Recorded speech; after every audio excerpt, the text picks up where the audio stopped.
Signori Presidenti, cari colleghi, gentili relatori, è davvero un onore per me darvi il benvenuto alla conferenza dei Presidenti dei Parlamenti dell'Unione Europea. Ma prima di entrare nel merito dei nostri I would like to call your attention to the recent tragedy, which is the latest tragedy in the waters of the Mediterranean. According to the survivors, more than 700 people lost their lives. This is one of the most dramatic shipwrecks there have been in the Mediterranean Sea, and therefore I would ask you all to keep a minute of silence to commemorate the victims of this tragedy.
Vi ringrazio. Thank you.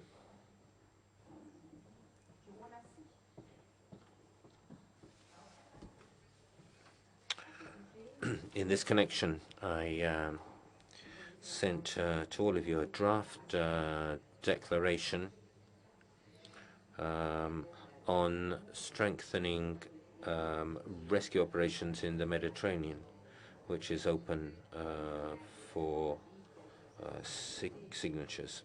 I hope that in light of this tragedy, you'll be able to support the content of this declaration, which could be conveyed to the European institutions in order that appropriate action be taken. In any case, we'll be dealing with that more specifically in our second session, when we'll be discussing the question of fundamental rights. Colleagues, this year, the most important parliamentary appointment on the European stage is held here at the Chamber of Deputies of Italy. With this conference, we symbolically bring to an end the semester of Italian presidency.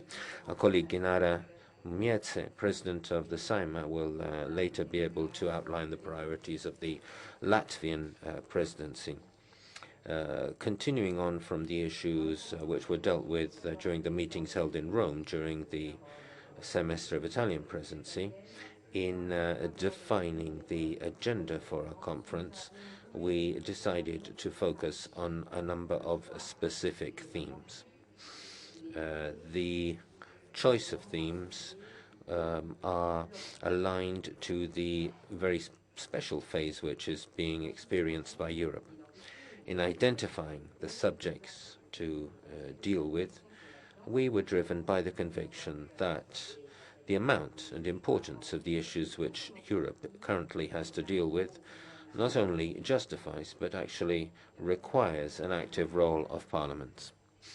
Interparliamentary cooperation should target a thorough exchange of opinions and also an analysis of the crucial issues which all of our countries have to deal with, which concern European integration and its prospects. The growing speed of globalization processes, the increase in the factors of instability and tension on the international stage, the uncertainties which characterize the processes of democratization in many countries which neighbor Europe, the difficulties caused by the most serious economic and financial crisis after World War II and the future prospects of European economies are issues which call upon all our responsibilities to fuel an open and transparent public debate. So, as I said, an open and transparent public debate, a debate in which citizens are afforded the possibility of feeling themselves participants and to be able to contribute through their representatives in Parliament to the taking of decisions of strategic importance. Issues of this importance, which affect the lives of all citizens, cannot simply be entrusted to the responsibilities of government, experts, or the power of the strongest. These needs are extremely important when we want to define strategies to allow Europe to recover a way towards growth and a solid and lasting growth. After 6 long years of economic and financial crisis, which have affected our continent more than other areas, signs of recovery are still weak. Europe is clearly struggling in facing up to global competition, which is increasingly fierce. The serious nature and the duration of the crisis means that for all of us working in institutions, we need to contribute to defining innovative solutions, not restricting ourselves to repeat recipes which have been implemented in the past and which today are no longer feasible or which have shown themselves to be ineffective. Europe cannot accept being progressively sidelined in international scenarios or to be slowly impoverished. Neither can we think that the future of our continent can be reduced to an unrelenting game of catch-up against the emerging economies which have the competitive advantage of low wage levels and standards of protection and workers' guarantees and welfare systems which are way, way below European standards. We are convinced that Europe should not give up, but should, in fact, claim with pride and obviously with the necessary adaptations and changes, continue to propose its model of social market economy as a model to be taken as a reference. If we don't deal very quickly and effectively with the problem of the inequalities which have increased after the crisis, there is a clear risk that the malaise of citizens will turn into an increasingly widespread dislike with regard to national European institutions. This is a risk which cannot be under-assessed, because by fueling demagoguery and populism, the legitimacy and the support for democratic systems, legitimacy of and support for democratic systems could be undermined, as well as the project of European integration. Inequalities and an unequal distribution of wealth are not only ethically unacceptable, but an objective hindrance to economic growth. Not promoting social mobility and not giving real prospects to the younger generations impoverishes society and also weakens the democratic fabric.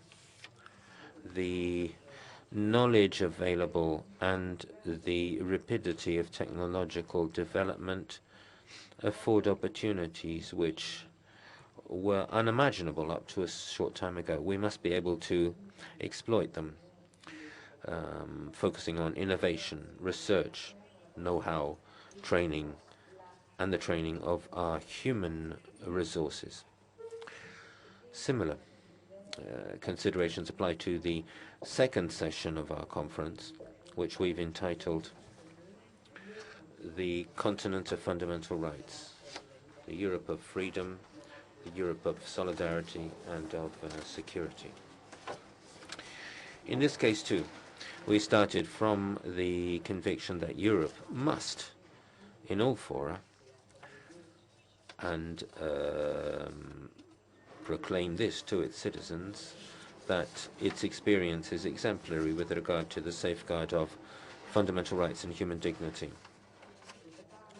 The tensions and the many crises on the borders of Europe and the implications of these crises, at times dramatic for our continent, clearly bring us face to face with the issue of how to combine the demand for greater security with the full protection of everybody's rights. Europe has to undertake has to review its rules and adapt them in light of the development of citizens' needs and the changes in internal and international scenarios. In any case, it needs to be clear to us that denying or limiting people's rights and dignity, we would be betraying the vocation of Europe, the reason why Europe exists, and the purposes of Europe as defined in Article 2 of the Treaty on the Union.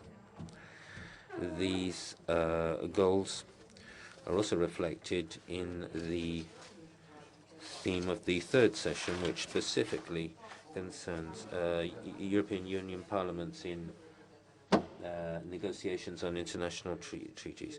We're speaking of treaties like TTIP, TISA, which are currently being negotiated, which have a scope which has an impact on the basic rights of citizens and have a huge impact on economic and social systems. The importance of the issues which these treaties affect would require the utmost transparency on the negotiations and the positions which the parties take.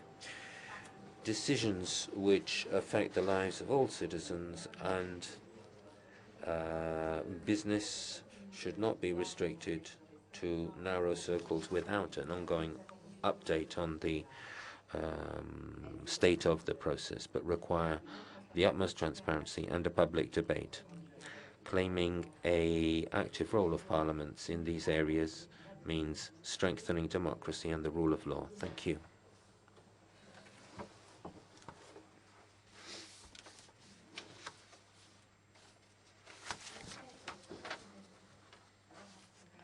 And now I call upon the Speaker of the Senate, Pietro Grasso, to take the floor to address a welcome to you. Dear colleagues, ladies and gentlemen, it is with great pleasure that I endorse the greetings of President Boldrini, and I extend a welcome to you all to Rome for this conference, which by now is established as a central hub for interparliamentary cooperation and particularly important forum for the exchange of opinions, information and experience on the promotion of research and action on issues of common interest for our parliaments. The challenges which we are called upon to face in this difficult situation are substantial in nature. They affect our models of growth and development, our ability to act at our borders and in the global system in line with the weight and the responsibilities which we have, our determination in moving towards greater forms of economic integration and political integration. And therefore we decided to focus the discussion of our conference on 4 crucial points: economic growth, rights, international treaties and political dialogue, as well as one session which will be devoted to regulations in the 2 major sectoral conferences. Identifying new ways to relaunch growth and development is a vital need which responds to 2 equally urgent requirements.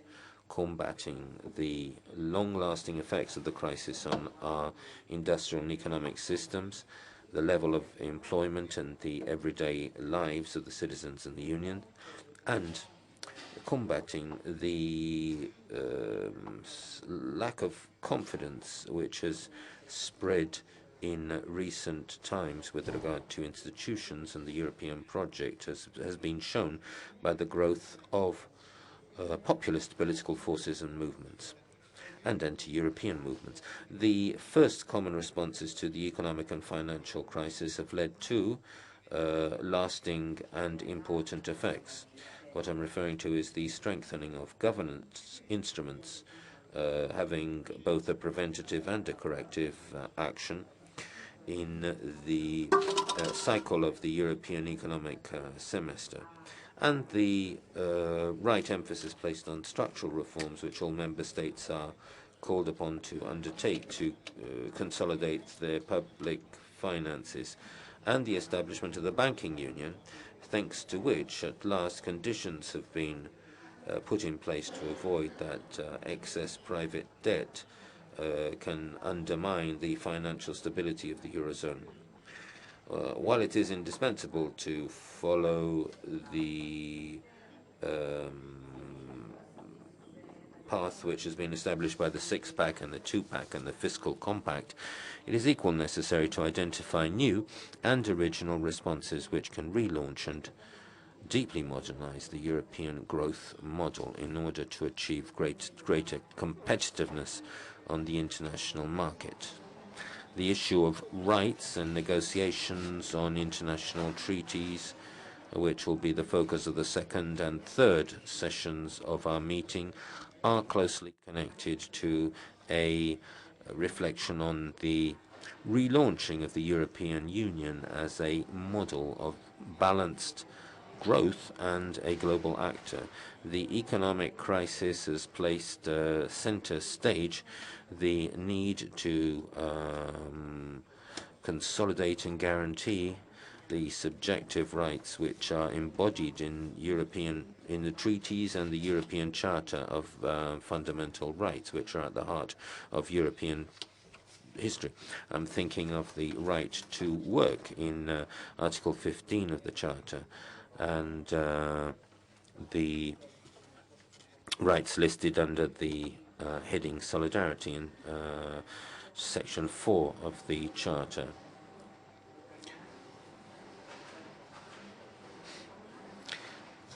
The spread of developments such as transnational organized crime and terrorism, which have increased the demand for security on the part of citizens, require reflection on the need for suitable common instruments which can ensure security without diminishing the protection of fundamental freedoms and rights, which makes the European Union a reference model internationally.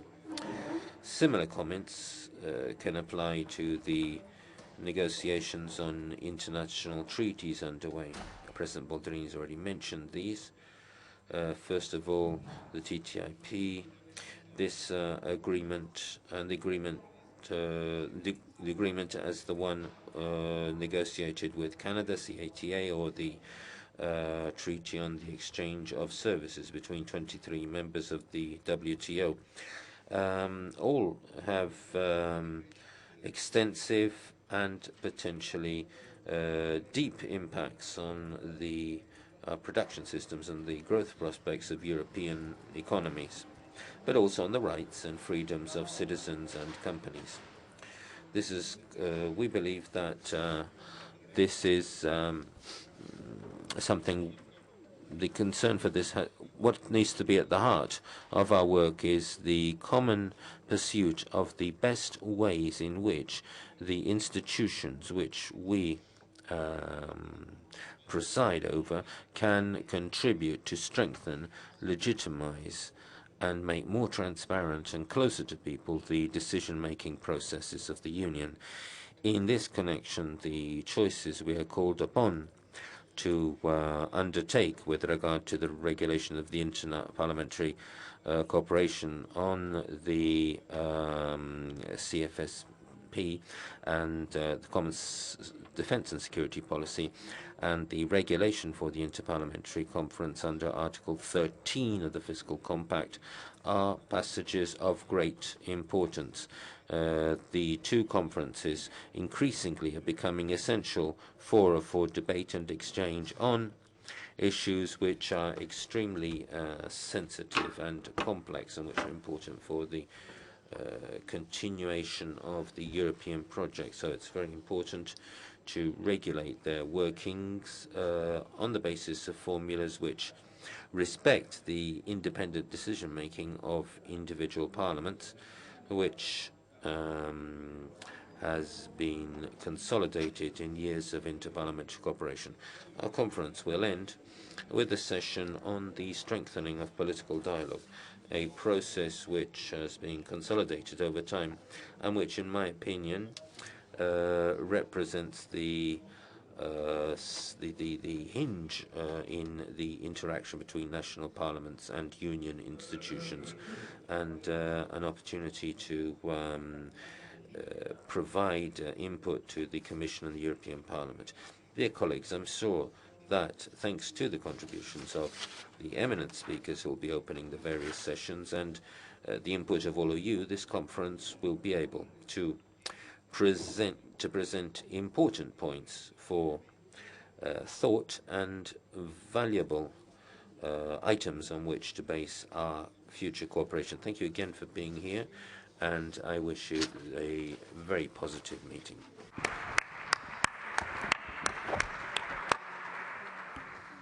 Grazie, Presidente Grasso.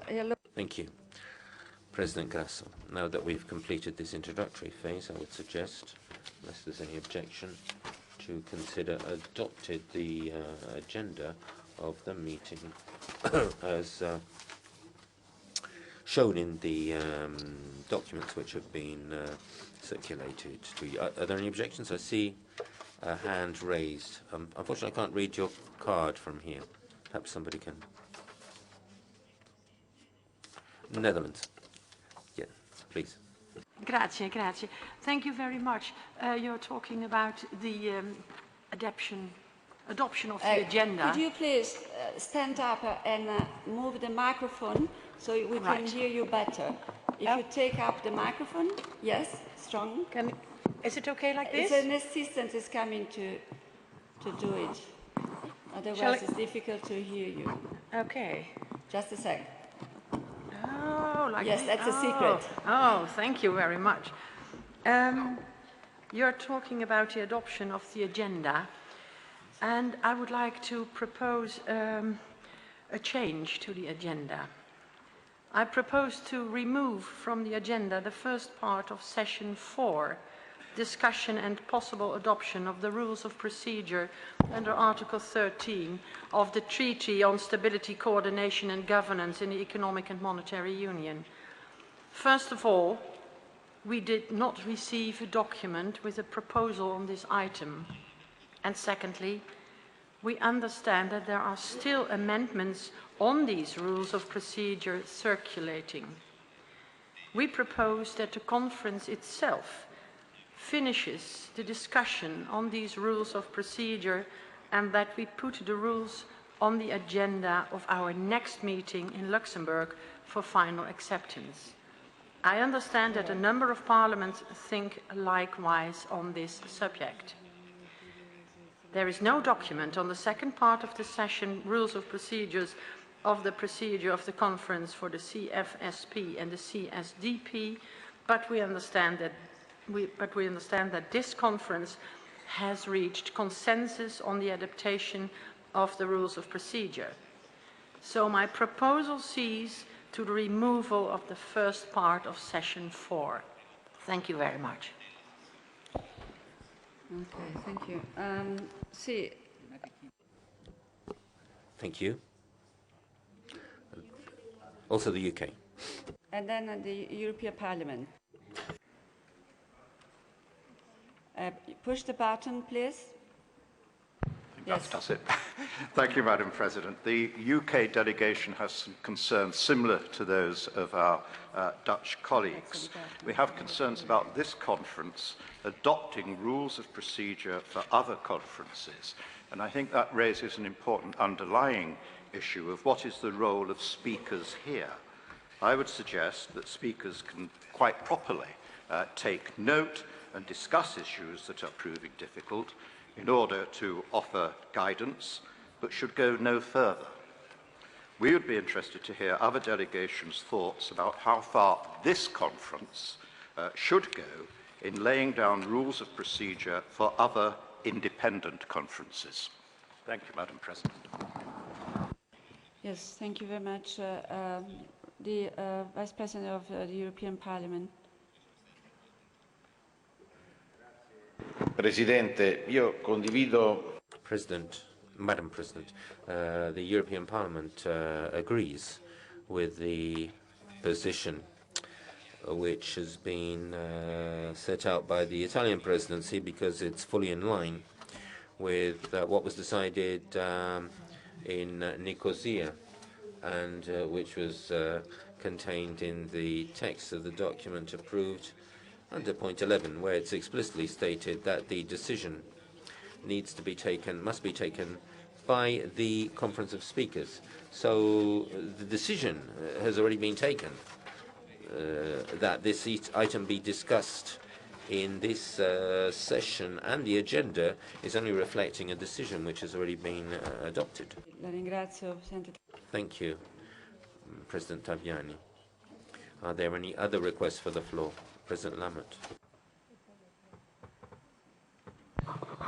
Frau Präsidentin, ich möchte den Vorschlag der italienischen unterstützen. Madam Speaker, I would like to support the proposal made by the Italian presidency and would like to immediately respond to what the representative from the European Parliament just said. Quite obviously, there is a considerable need for clarification, and that is why the Italian presidency put this item on the agenda. And also, in Nicosia, we agreed upon this, and we reaffirmed in Vilnius that here in Rome, based on the experience so far, we would deal with the framework conditions for the work of this conference. And we have to do this, because at each and every one of the conferences so far, a debate started once again what the purpose of this conference was, what its mandate was, whether and if, under what conditions, the conference could make decisions, and all the other practical questions linked to this were discussed at all these conferences. And it has become clear that during 4 successive conferences, no consensus has been achieved on all these issues. Since this conference was set up by the speakers of the parliaments of the European Union, and since back then, in a series of our conferences, we reaffirmed what the purpose and the responsibility of this conference should be, I think it is a minor point whether we want to debate and set the clear rules for this conference.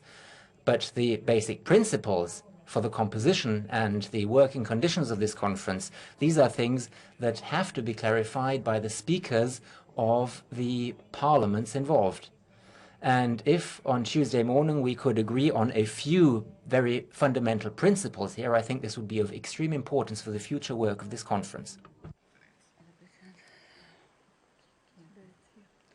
Thank you, President Lammert. And now there's a request for the floor from President Billström from Sweden. Grazie. Thank you very much, Madam President, and thanks to Italy for hosting us all.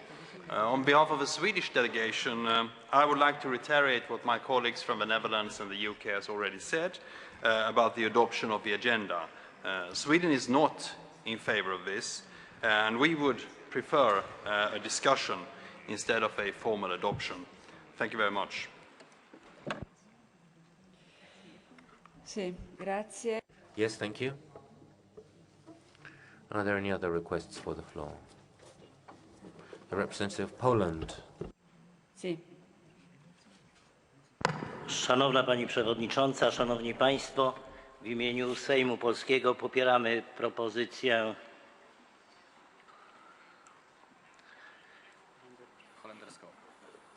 wyrażoną przez parlamentarzystów holenderskich. Thank you. In the proposal presented by the representatives of Netherlands, Britain and Sweden, I support that because in Nicosia there weren't any specific decisions, and therefore we are in favor of the solution suggested by the Swedish and British parliaments. Adesso vedevo il Presidente Bartolone che voleva... President Bartolone, President of the French National Assembly. Dear colleagues, just a couple of words on behalf of the President of the French Senate and my personally, President of the Assembly of France. We fully support the work carried out by Italian colleagues. It's something which is clearly set out in the conclusions which we endorsed at the Nicosia conference.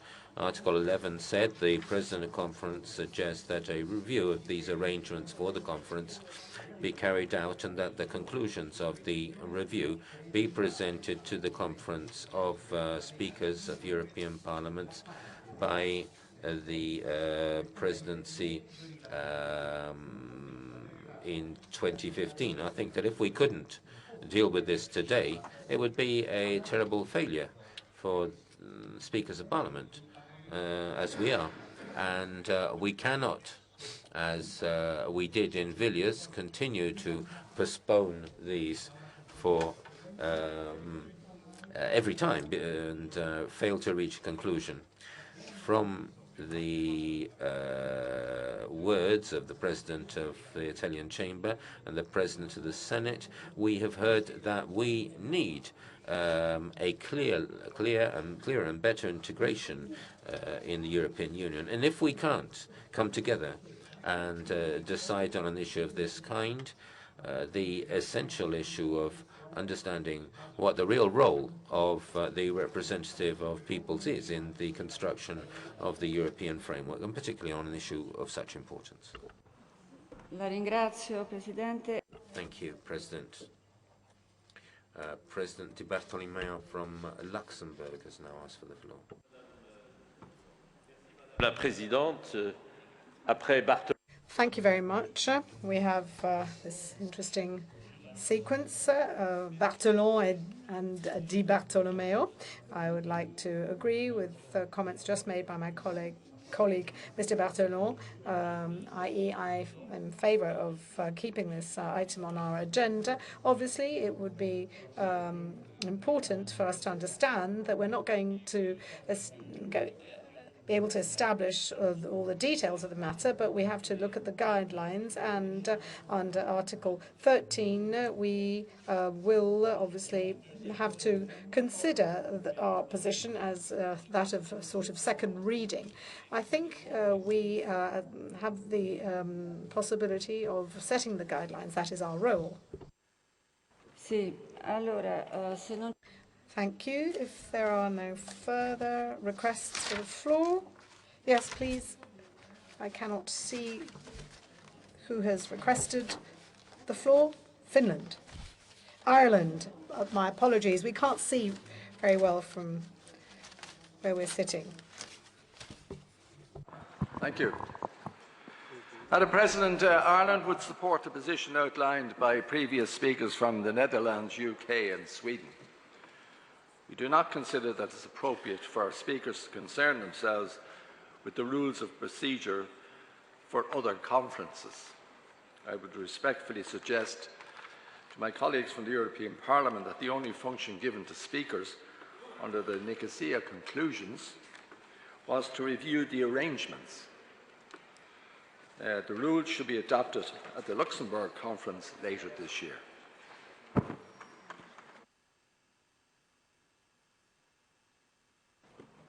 Bene, grazie. Thank you. Any other requests for the floor? That would not appear to be the case. So with regard to the procedural objections that have been made by some colleagues with respect to the possibility for the Conference of the Speakers to adopt the regulation of the conference under Article 13 of the Fiscal Compact, and the objections indicate that the latter conference should be responsible. Allow me to make a few remarks to clarify this point.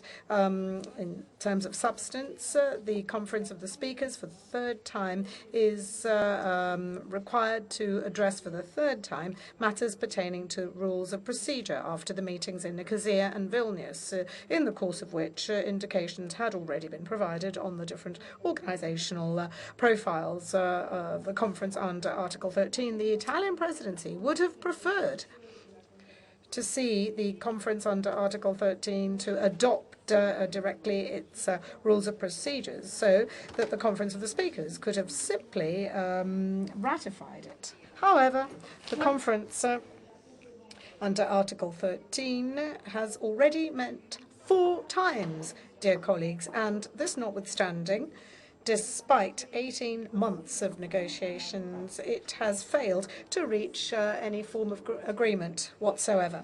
I would like to point out that in the course of the meeting held in Rome on the 29th and 30th of November last year, the Italian presidency had submitted a proposal for a compromise in the light of the lack of convergence among the different delegations. Dear colleagues, I believe that it would be a serious problem if we were unable in the course of this conference to define a shared position and text, and it would be problematic if we were to once again postpone a solution to a further discussion, the outcome of which appears uncertain, investing the competent sectoral commissions. I would like to add another point. Legally speaking, the Conference of the Speakers, given its competence in terms of oversight and coordination of interparliamentary cooperation in line with the Lisbon Guidelines and its principles, is to address the organizational aspects and the operational aspects of other forms of cooperation, especially in the presence of a stalemate and or conflict in terms of the sectorial committees. Furthermore, with respect to the rules of procedure of the conference for the CFSP and the CSDP, I would like to remind you that this review was implemented pursuant to Article 9 of the said rules of procedure, whereby 18 months after its first meeting, the Interparliamentary Conference is to take stock of its functioning and may formulate recommendations that are to be submitted to the Conference of the Speakers, i.e. to our conference. And the conference did take place to this end last November 4th in Rome, and on the basis of indications drawn up by an ad hoc review committee, it agreed on certain amendments to the rules of procedures and some best practices for its implementation. And under Article 9, these amendments were submitted to the final approval of the Conference of the Speakers of the Parliament. So we are invited to ratify the new draft that has already been drawn up and consolidated on the subject of the common foreign security policy and common security and defense policy. However, in the light of the various statements that have been made, I would suggest that we keep this item in our agenda. However, in the course of the session devoted to these matters, there will be the opportunity to discuss these aspects further, and we will be able to address the substance of this issue in the course of that session. I would also like to remind you that the presidency has submitted to the delegations draft conclusions. In drawing up this text, we obviously avoided any formulation that could be seen as a form of commitment towards certain critical issues or controversial positions. We also have added a section in the draft conclusions reference to IPEX to make reference to the guidelines approved by the Secretary General their meeting last March, and we therefore invite all parliaments to ensure that they make the most of the various potential instruments that the process envisages. Obviously, we will be able to discuss this in the course of our meeting. So I would like to invite all my colleagues to submit any amendments to the draft conclusions by 6 p.m. today. Very well. Now I would like to move on to the first session, which is devoted to Europe beyond the crisis, new paths for growth.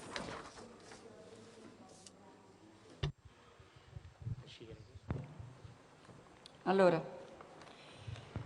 come ricordato, as was pointed out previously, this session follows on from previous meetings held in the course of the Italian presidency on economic matters and on the potential for recovery in Europe so that our continent may put behind it a period of considerable distress, which sees Europe fall behind a number of more dynamic parts of the world. The economic and financial crisis that began in 2008 identified some weaknesses that require an original, innovative approach.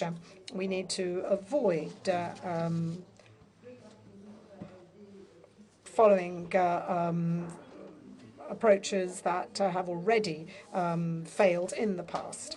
The first timid signs of recovery, nonetheless, require the utmost attention on the general issue, i.e. what role can Europe play in the coming years in the global economic scenario, and what priority decisions are required so as to ensure that development may capitalize on the uniqueness of our countries, guaranteeing at the same time an innovative thrust to boost the European economy as a whole. In recent months, European institutions, given the insufficiency of conventional policies, have in fact seen a number of innovative measures in place. I'm referring to an unconventional response to deflation risk, as this was defined by President Draghi, which took the form of the so-called quantitative easing program, which is already having a positive impact in terms of lowering rates, ensuring availability of more liquidity, which hopefully will be channeled towards the productive system with devaluation of the euro versus the dollar. Obviously, we should not overlook the potential of the so-called Juncker plan, which aims to boost investment, which in recent years has plummeted, hence jeopardizing the possibility of ensuring that we can renew and enhance our infrastructures, which, as we know, is essential in order to guarantee the competitiveness of European economies. Lastly, I would like to mention the importance of the banking union, a large part of which has already been achieved. This is essential in order to guarantee the sustainability of European financial systems. And I would also like to mention more recently the possibility of developing an energy union, which is essential not only for the productive system, but in more general terms for the progressive evolution of European economies to guarantee greater environmental sustainability and a better use of available resources.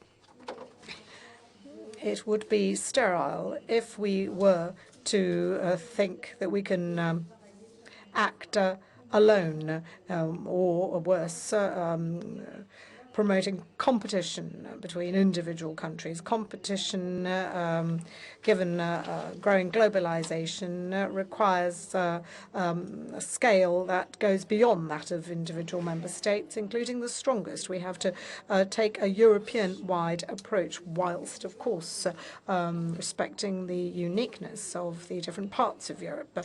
The opportunities of development for the European economies must be rooted in the more value-added forms of production, hence enhancing our specializations and the uniqueness, as well as the specific skills that have been developed over the years, hence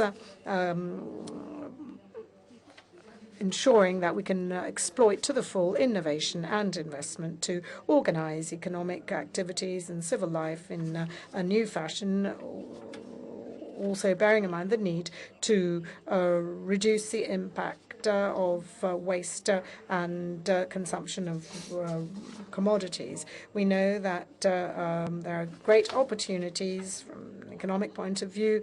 We can recover efficiency and reduce the costs of manufacturing, and at the same time we can ensure that there are more streamlined interactions between government and citizens. And we know that the internet is an opportunity to bridge differences and to guarantee, let's say, a better exchange. We have to guarantee that access is granted to all. We have to overcome any form of digital divide and at the same time safeguard personal rights, including privacy and personal data protection. These are all attainable objectives, provided that available resources and efforts are directed towards this objective in a comprehensive approach that must characterize both European and national policies. And this is why we have invited Professor Rifkin to open this session. His contribution over the last few years have, as we know, triggered a very lively debate and at times very strong reactions, but certainly he has provided some very useful inputs, especially for the benefit of those who are interested in the future and the potential that it affords. Mr. Rifkin will be followed by Claude Berthelon, President of the French National Assembly, and he will focus on the debate in France and on parliamentary exchange and debate. And then after that, we will have a debate, as is customary. Depending on the number of requests for the floor, we will be able to establish how long each delegate will have.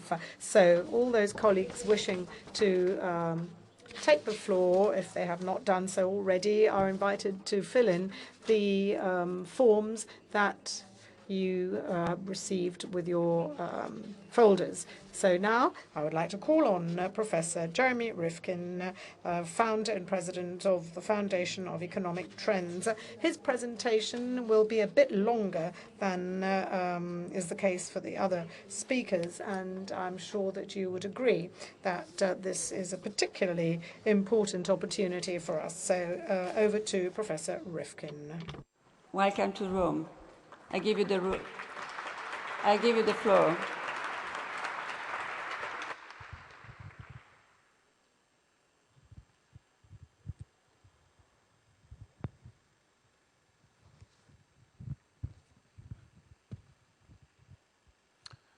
Buongiorno, good morning, everybody. Madam President, good morning. Thank you for giving me the opportunity to be here with you.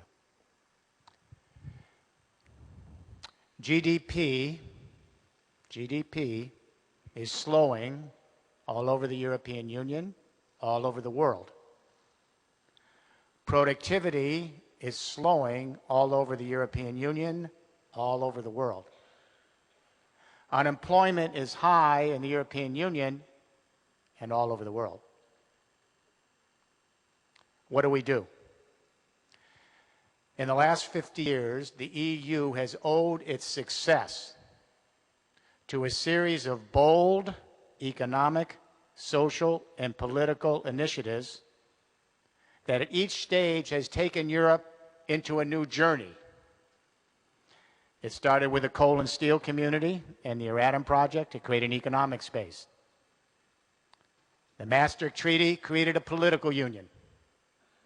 The euro created a monetary union. The geographic extension of 28 states created a continental union. The 2020 formula created a sustainable plan for an ecological society. But now, frankly, the EU is in limbo.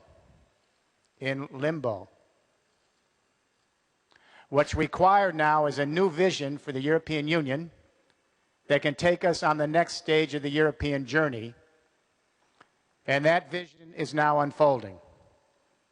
It's called a smart, green, digital Europe. And this build-out of the smart, green, digital Europe, this infrastructure, is going to engage every industry in all 28 member states. It's going to bring millions and millions of people back to work for 2 generations to build the infrastructure. It's going to help democratize economic life across the EU and partnership regions. It's going to create a more ecological society for our children. Now we need to get there. To understand the crisis and the opportunity, we need to take a look at how the great economic paradigm shifts in history occur. If we know how they occur, we're going to get a roadmap here on what the leadership in this room can do, because you're right here, and every legislature in Europe, what the leadership can do to help chart this next journey for Europe and hopefully the world in the 21st century. When we study the 7 great economic paradigm shifts in history, they actually share a common denominator. At a moment of time, 3 defining technologies emerge and converge to create what we call in engineering a general purpose technology platform. That's a fancy way of saying a new infrastructure that just changes the way we organize economic life. What are these defining technologies that create the new paradigms? Number 1, new communication technologies to more efficiently manage economic activity.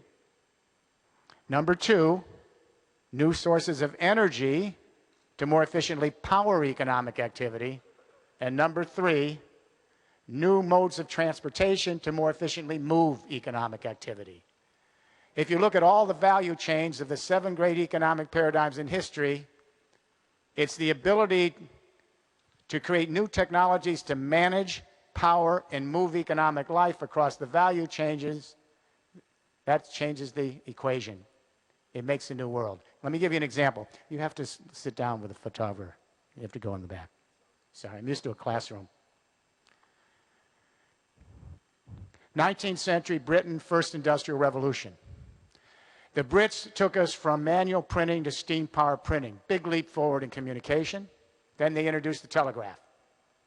These communication technologies in Britain converged with cheap coal, powered by a British invention, the steam engine. Then the Brits put the steam engine on rails and created locomotives and national transportation. Communication, energy, transport. 20th century, the United States, second industrial revolution, communication, energy, and transport again. Centralized electricity, especially the telephone, later radio and television. Those new communication technologies converged with cheap Texas oil, powered by an internal combustion engine. And then Henry Ford put everybody on the road with cars, buses, and trucks, national transportation and logistics system. The second industrial revolution took us through the 20th century. It peaked in July 2008. That's when Brent crude oil hit $147 a barrel on world markets.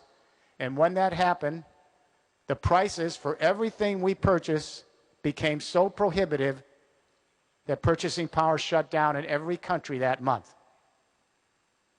Because everything is pegged to fossil fuels in the second industrial revolution: communication, energy, and transport platform. Our pesticides, our fertilizers, our construction materials, our pharmaceutical products, our synthetic fiber, our power, our transport, our heat and light, all moved by fossil fuels. So when oil goes over 100 a barrel, all the other prices go up. At 147 a barrel, purchasing power shut down, and that was the economic earthquake. The collapse of the financial markets 60 days later was the aftershock. We are now beginning to see the long 30-year endgame for a second industrial revolution based on centralized telecommunications, powered by fossil fuel and nuclear energy, and moved by a dumb road and rail internal combustion transport system. We've exhausted the productivity of that system, and that's why when economists lament and they say, why is productivity waning everywhere in the world? That platform from the 20th century is exhausted. We have aggregated energy efficiency at 13%, which is 85% of productivity. Nothing's changed in 20 years. The spike in oil was the wake-up call. Let me share an anecdote. When Chancellor Merkel came into office in 2005, she asked me to come to Berlin in the first few weeks of her new government to help her address the question of how to grow the German economy on her watch.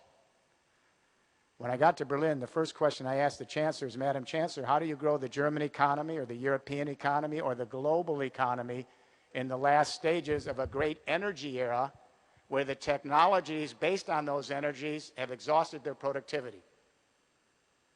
I don't care what country you live in, China, France, the United States, Senegal, any country that's still operating on this platform 20 years from now, the 20th century second industrial revolution platform, will never, ever move their economies. You can have austerity and market reforms and labor reforms and fiscal reforms, all of which I think are fine. But if you're operating on that old platform in 20 years from now, you are out of the game. So that first day with the Chancellor, I outlined a new convergence of communication, energy, and transport, a third industrial revolution, a digital revolution. At the end of the day, in the evening, the Chancellor privately turned to me and she said, Jeremy, I want this third industrial revolution. I want it for Germany. We will have this in Germany. We are beginning to see a convergence, again, of communication, energy, and transport. The communication internet, we all have our smartphones. The communication internet is now converging with a digitalized, distributed, renewable energy internet and a digitalized, automated, GPS-guided, and soon driverless transport and logistics internet to create three digital internets, a super internet, communication internet, energy internet, transport internet, all digital. These three internets are the kernel for a new platform. That platform's the Internet of Things. Already, billions of sensors are being attached to every single machine and device across the value chain of the economy. We have sensors in the agricultural fields, sensors in the factories, in the retail stores, in smart homes, in smart vehicles, and they're sending data in real time on the economic activity, these sensors all across the value chain, to the insurgent communication internet, the incipient energy and transport internet. This is the digitalization of everything.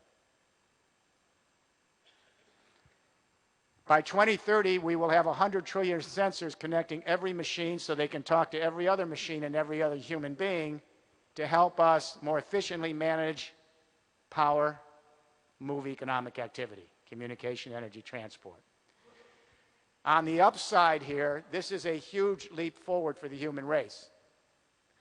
We can begin to see the opportunity of the entire human race up on the Internet of Things platform for a third industrial revolution, directly engaged with each other, eliminating all the middlemen, all the inefficiencies, all of the inequalities that kept production from consumption. And we can begin to think as a human family and all of our diversity engaged in economic life. Now, this immediately raises big questions. Every machine talking to every machine and every human being. How do we protect network neutrality? How do we ensure governments or industries don't purloin this Internet of Things and privatize it for commercial and political ends? How do we ensure data security? How do we protect personal privacy? How do we guarantee creative content? How do we thwart cybercrime and cyber terrorism and the disruption of the system? These are heady political questions that will engage legislators and the public for generations to come throughout this century. These will be the defining political agenda for generations to come. But let's assume right now, this morning, that we will be able, you will be able, with legislative oversight, to address these issues. Here's what this Internet of Things, this digital Europe, is going to allow the European Union and the world. We have 3 billion people connected to the Internet. Pretty soon everyone's going to be connected. I'm working with the new leadership in China. I was just with the Vice Premier Wang Yang. We've been visiting several times. He said, Jeremy, we now have a $25 smartphone. So if you're making $2 a day, you're going to be connected in the next 10 years. So every one of us that's connected to the Internet now with our smartphone, we can go up on this Internet of Things that's emerging. All of us are going to have a transparent picture of everything going on in the economic life of society for the first time in history. Even big companies didn't have this information.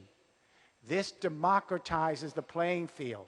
This means anyone with a smartphone has the data at their disposal that every big enterprise in the world has at nearly zero marginal cost. So everybody here in this room has a value chain, whether you're an individual, a family, a small business, a large company, or a government.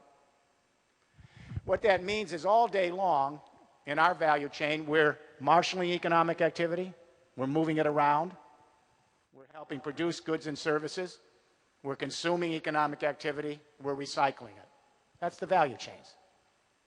So if you're a small or medium-sized enterprise or a nonprofit, a cooperative, or a big business or a government, you can go up on this emerging Internet of Things platform and cut out your swath of the big data that you care about in your value chain coming back from the sensors for communication, energy, and transport. Take your swath of data for your value chain, for your institution, and use your own analytics to mine that data. Create your own algorithms with your own apps. It will be simple. And with those algorithms and apps, you on your value chain can, in real time, moment to moment, with your analytics, dramatically increase your aggregate efficiencies at every step of conversion on your value chain 24/7. And the reason you want to do that is aggregate efficiency is 85% of productivity. Aggregate efficiency is the ratio of potential to useful work at every single conversion on the value chain of life. So with their data you cut out, and your analytics, and your algorithms and apps, every single person in the world, every institution can dramatically increase aggregate efficiencies, increase their productivity, reduce their marginal cost, the cost of producing an additional unit of a good or service, to so low, we create a digital Europe, the most competitive market in the world. Some of the marginal costs are going to become so low, they're going to head towards zero, meaning goods and services will be free. They'll be abundant. They'll no longer be in the market. They'll be shared in the new sharing economy. Now, we're hearing a lot about the sharing economy. What is the sharing economy? Capitalism's giving birth. I never thought I'd see it in my lifetime. Capitalism's giving birth. It's an old parent, it's a young baby. And it's giving birth to a progeny called the sharing economy. This is not just a part of capitalism, it's a new system.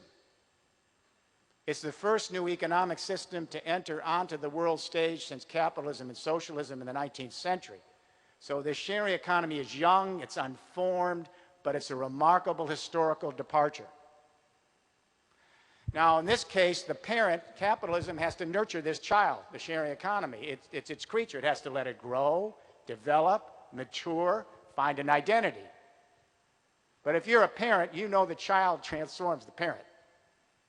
In this case, capitalism is going to be fundamentally changed by the digitalization of the economy that allows for the sharing of some free goods and services. Capitalism will be here in the mid-century, but it's no longer going to be the exclusive arbiter of economic life. It's going to have to share the stage with its grown-up child, the sharing economy, and our young people will have two choices. It's already starting. They can choose exchange in the capitalist market, where the marginal costs still allow for profits. There'll be plenty of that. But they're also going to be able to share on the collaborative commons and produce free goods and services for each other. It's already happening. It's the digitalization, this is important, of communication, energy, and transport that makes this happen. Digital Europe is not simply free Wi-Fi, broadband, and big data. If you think that's it, we're misunderstanding this revolution. It's the digitalization of every aspect of the economy, and at the center, how we manage power and move economic life. We've already seen the impact of near zero marginal cost on the first of the three internets. The communication internet's here. It's 25 years since the World Wide Web. We have 3 billion people now who are prosumers on the web. We still have sellers and buyers. We still have owners and workers. That's not going away. We have 3 billion people with a new category called prosumers.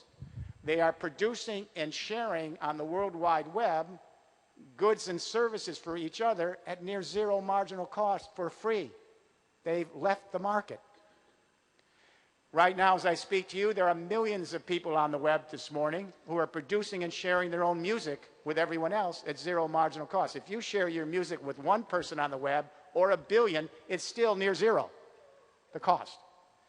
We have young people producing and sharing their own news blogs, their own social media. They're producing the education of the world through Wikipedia.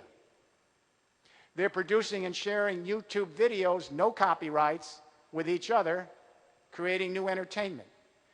And they're taking massive open online college courses taught by the best professors.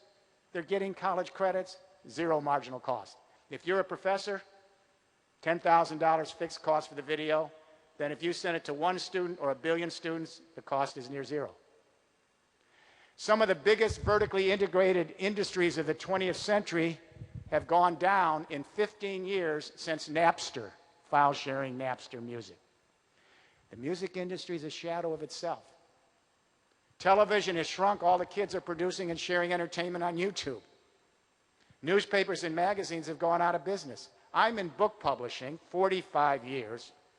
My new book, The Zero Marginal Cost Society, which I hope you all will read, Pirate Bay had my book out before my publishers, and they even had it ranked before Amazon. You can't beat these kids. This is a revolution. We are democratizing entertainment, news, and knowledge. But at the same time, remember I said capitalism's giving birth and has to adjust to its child? We have seen whole industries disrupted, but we have seen thousands and thousands and thousands of new capitalist enterprises and nonprofits emerge on the communication internet to create these shared sites, to manage the commons, and to create the applications. In industry, we thought there'd be a firewall, that while the zero marginal cost phenomena would impact the communication internet and the virtual world, it wouldn't cross over to the physical world of atoms. We thought there'd be a firewall. That firewall has now been breached, as I made clear in the book. The communication internet is now converging in Germany and Denmark and now China.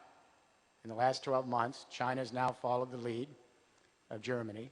The communication internet is converging now with an energy internet and an automated transport and logistics internet to create an Internet of Things platform, hopefully for digital Europe, on your watch as you legislate this in.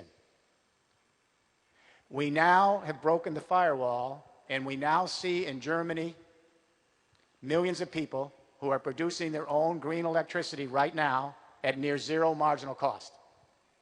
We're going to democratize energy across the world with renewables in the next 25 years, and now we're seeing the very beginning of a shift to zero marginal cost in transportation and logistics with analytics and driverless transport coming. Let's look at Germany since the chancellor's come in.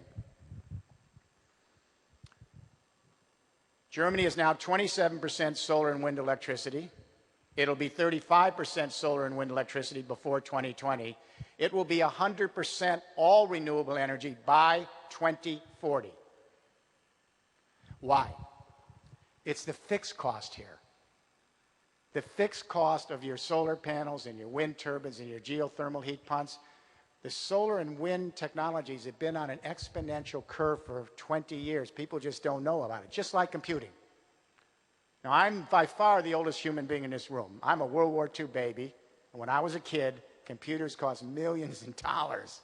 We didn't anticipate the Intel chip, Moore's Law. Every 2 years, we were able to double the capacity, half the cost of computing. Now the computer is $25. We've had a similar curve in solar and wind, and everyone in the industry knows where the wind's blowing, no matter what the public debate is.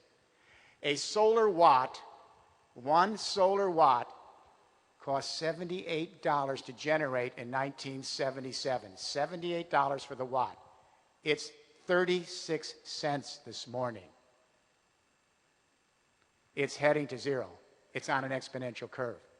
And so while everyone says that we're not ready for distributed renewables, and you can't concentrate them, they have to be distributed everywhere, there are power companies in Europe and North America this morning who have bought and are buying long-term 20-year contracts for solar and wind, not the old fuels, right now, for 4 cents a kilowatt hour because they know the exponential curves. We can measure them. It's the marginal costs that are interesting, though. In Germany, once you put on your thin film, your solar panel, your wind turbine, your geothermal heat pump, the marginal cost right now in Germany is near zero for that energy. 27% of the energy now in Germany is nearly free. The sun does not send a bill over Germany.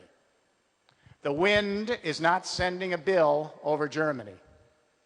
The geothermal heat coming up from the ground is not sending a bill in Germany. It's near zero marginal cost once you pay the fixed cost. Now, we're going to have to lay out the infrastructure, and those fixed costs don't come cheap. There are 5 pillars to the energy internet to digitalize it. And as I said at the EU over the years, you have to put all 5 pillars in. 1, feed-in tariffs to get early adoption so you can get lots of people to want to sell back to the grid for premium. You can phase them out in less than 20 years. We've seen it now in Germany and Denmark.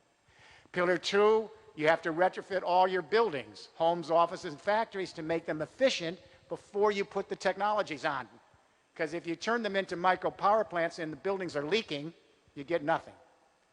Pillar 3, we have to put in storage because these technologies are intermittent. The sun isn't always cooperating. The wind doesn't always cooperate.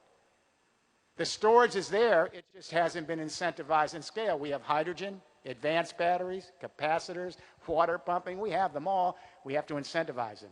Pillar 4, we have to digitalize the electricity grid, put in the advanced meters so that millions of players can send electricity back and forth to deal with peak and base loads.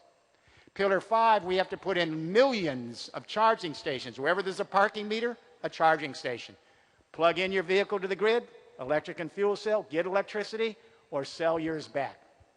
Germany's done very well in Pillar 1 and 2. Lots of people producing electricity. They've retrofitted and equipped 1 million buildings. They haven't done Pillar 3. They got to do it this year, storage. They haven't moved aggressively on Pillar 4, the advanced meters. They're doing okay on the charging stations. I'm working with Germany. I'm in conversation with Sigmar Gabriel. And just 2 weeks ago, Sigmar Gabriel hosted, and Frank Steinmeier, the foreign minister, hosted a global conference. I joined the two of them. We laid this out. We had 61 countries there. This is happening. But even little Denmark is as far along, believe me, which shows you that any country can do this. Who's producing the electricity in Germany? Millions of small players, farmers, consumers, small and medium-sized businesses. They've created electricity cooperatives. They all got low-interest loans from the banks. The banks were happy to give the loans because they knew you would pay back with a premium and with the energy savings. Everyone got the loans. The government didn't have to do this. And now we have millions of small players in Germany producing their own energy. What happened to the big 4 power companies? And I was with them just this weekend in Germany. We had 60 CEOs in the room. We have E.ON, EMBW, RWE, and Vattenfall. What happened to them in the last 10 years is what happened to the music companies. It's what happened to the newspapers, the magazines, the book publishers. They're out of the game in terms of generating the new electricity. They're producing 7% of it. They were ideally suited for centralized energies, these big global power companies, because they were vertically integrated so they could create really good economies of scale. They really were good.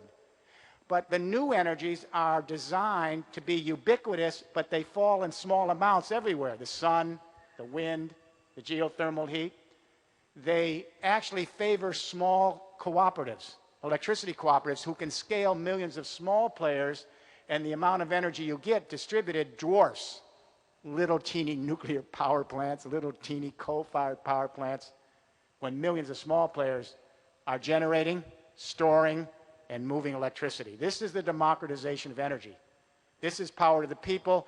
It's millions of small players today. I will guarantee you, short of a catastrophe we don't know about, in 10 years from now, in your countries, millions of people, in 25 years from now, much of the human race, at very low fixed cost, is going to be producing their own green electricity, are guaranteed, because of the exponential curves. It's going to be as cheap as smartphones in every single developing and developed country within 25 years. We see the curve. That exponential curve is not leaving us. The question is, will we be there with the game or behind the game in the EU? This is now happening. Does that mean that's the end of the power companies? No, we gave them a new business model. The new business model, remember I said capitalism has to adjust to this new sharing economy. The new business model, not tomorrow, but over 30 years, you have to make a long-term transition. Not tomorrow, but over 30 years. And your new job will be to sell less and less electricity.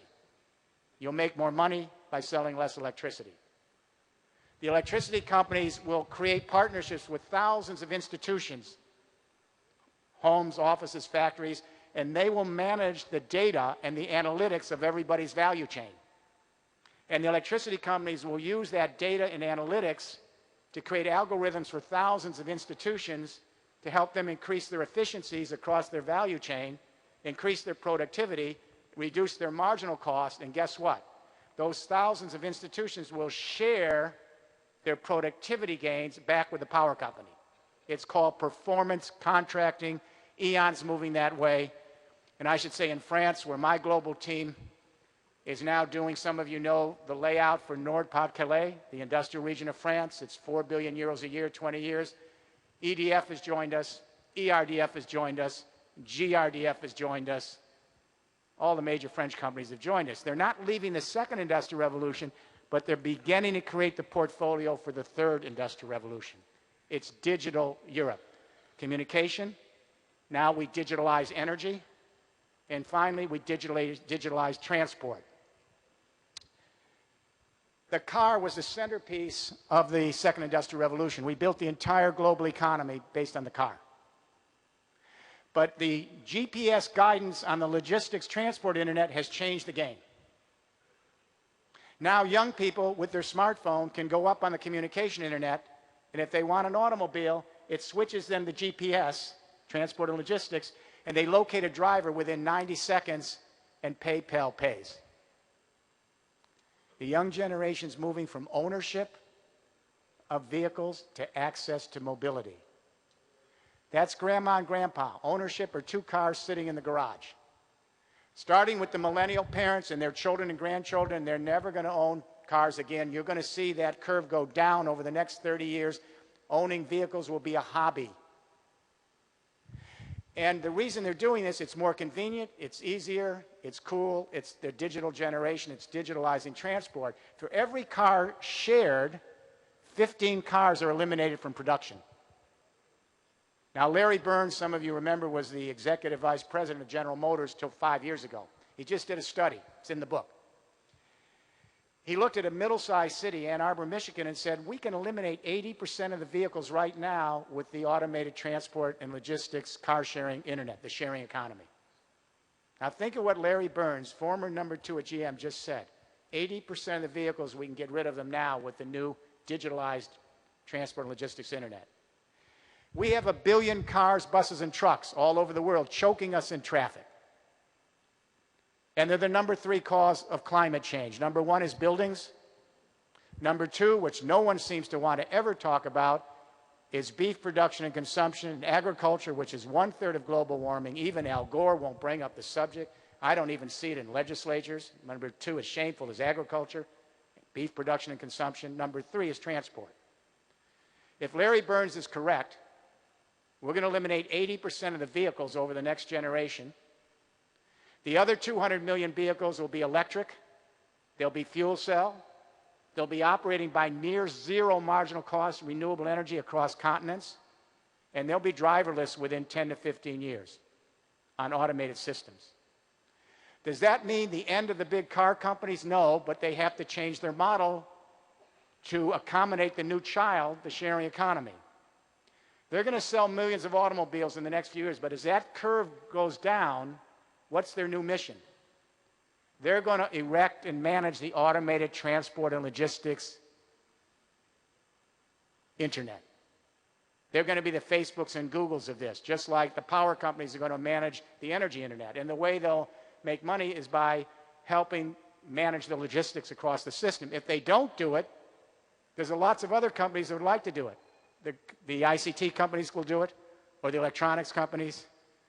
It's the same with the electricity transmission. If the power companies don't do it, the ICT, the electronics companies, construction, there's all sorts of industries that would like to do this. It's going to be a race to how we transform capitalism so it can manage the communication internet, the energy internet, the transport internet, so that the capitalist system can work hand in hand with the sharing economy.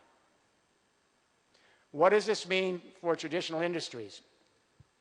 If your country can begin to lay out this infrastructure and plug and play into this for communication, energy, and transport at low marginal cost, think of what happens to manufacturing in your country. It's called 3D printing. Now we're going to digitalize manufacturing to connect into the digitalized communication, energy, and transport internet. We've got several million kids now, startup companies, all sorts of enterprises. They're 3D printing. All open source, sharing the software, zero marginal cost. And you know what they're using for their filament? Garbage. Recycled plastic, paper, and metal objects. The cost is near zero, just collect. And they're beginning to power their 3D printers with their own solar and wind electricity off-grid at near zero marginal cost for the printing. And they're beginning to use electric vehicles to send their 3D printed products to market with near zero marginal cost energy from their microgrids. And in 10 years from now, those vehicles are going to be printed with redistributed recycled materials at low marginal cost. The Italians have come up with the first commercial vehicle. It's called the Stratus. It's beautiful, Italian design, what you'd think. And it's being produced now. So, President Obama wants every high school to have a 3D printer, but I can tell you in 10 years from now, every country in this room, all your kids are going to go to first grade with a little $20 smartphone in their knapsack, and a little $20 3D printer, no more Lego toys. In the next 10 years, it's going to be that cheap. And they're going to be Skyping in global classrooms, every single kid. And they're going to become as savvy in creating the next generation of manufactured products as their parents, the millennials, were savvy in creating virtual goods. Does this mean the end of manufacturing? No. But increasingly, the big global manufacturers will work with small and medium-sized enterprises because they can more efficiently scale the manufacturing. And they will help aggregate the networks and market the distribution channels. It's a revolution. Where does this leave us? The first question probably going through the minds of the legislators here is, how do we pay for this? The money is there. I've been in a series of meetings with Mr. Juncker's commission, the vice presidents, the commissioners, Martin Schulz, the leadership and the parliament. They're all asking where's the money, and I say the money is absolutely in front of you. The European Union in 2012 spent $741 billion in infrastructure, public and private commitment, in a really bad recession year. Every country in this room, you are spending huge amounts of money every year, public and private, on infrastructure, right now. The problem is where the money is being invested. You're investing it in new old, meaning you're investing it in the old 20th century platform of centralized telecommunication, fossil fuel nuclear power, internal combustion transport on dumb road and rail, where we have optimized at 13% aggregate efficiency 20 years ago. There's not a country in this room that's going to move forward and create new opportunities for industry and employment as long as you're throwing all your money into that old platform. If we simply reprioritize the investment, so 25% of what you're going to spend anyway in your member state goes to the new platform being laid out to digitalize communication, energy, transport, manufacturing, you're there in 25 years. Reprioritize. Do not keep throwing the money into the old system. Let it be stabilized, but move some of it to the new system. That requires legislative oversight.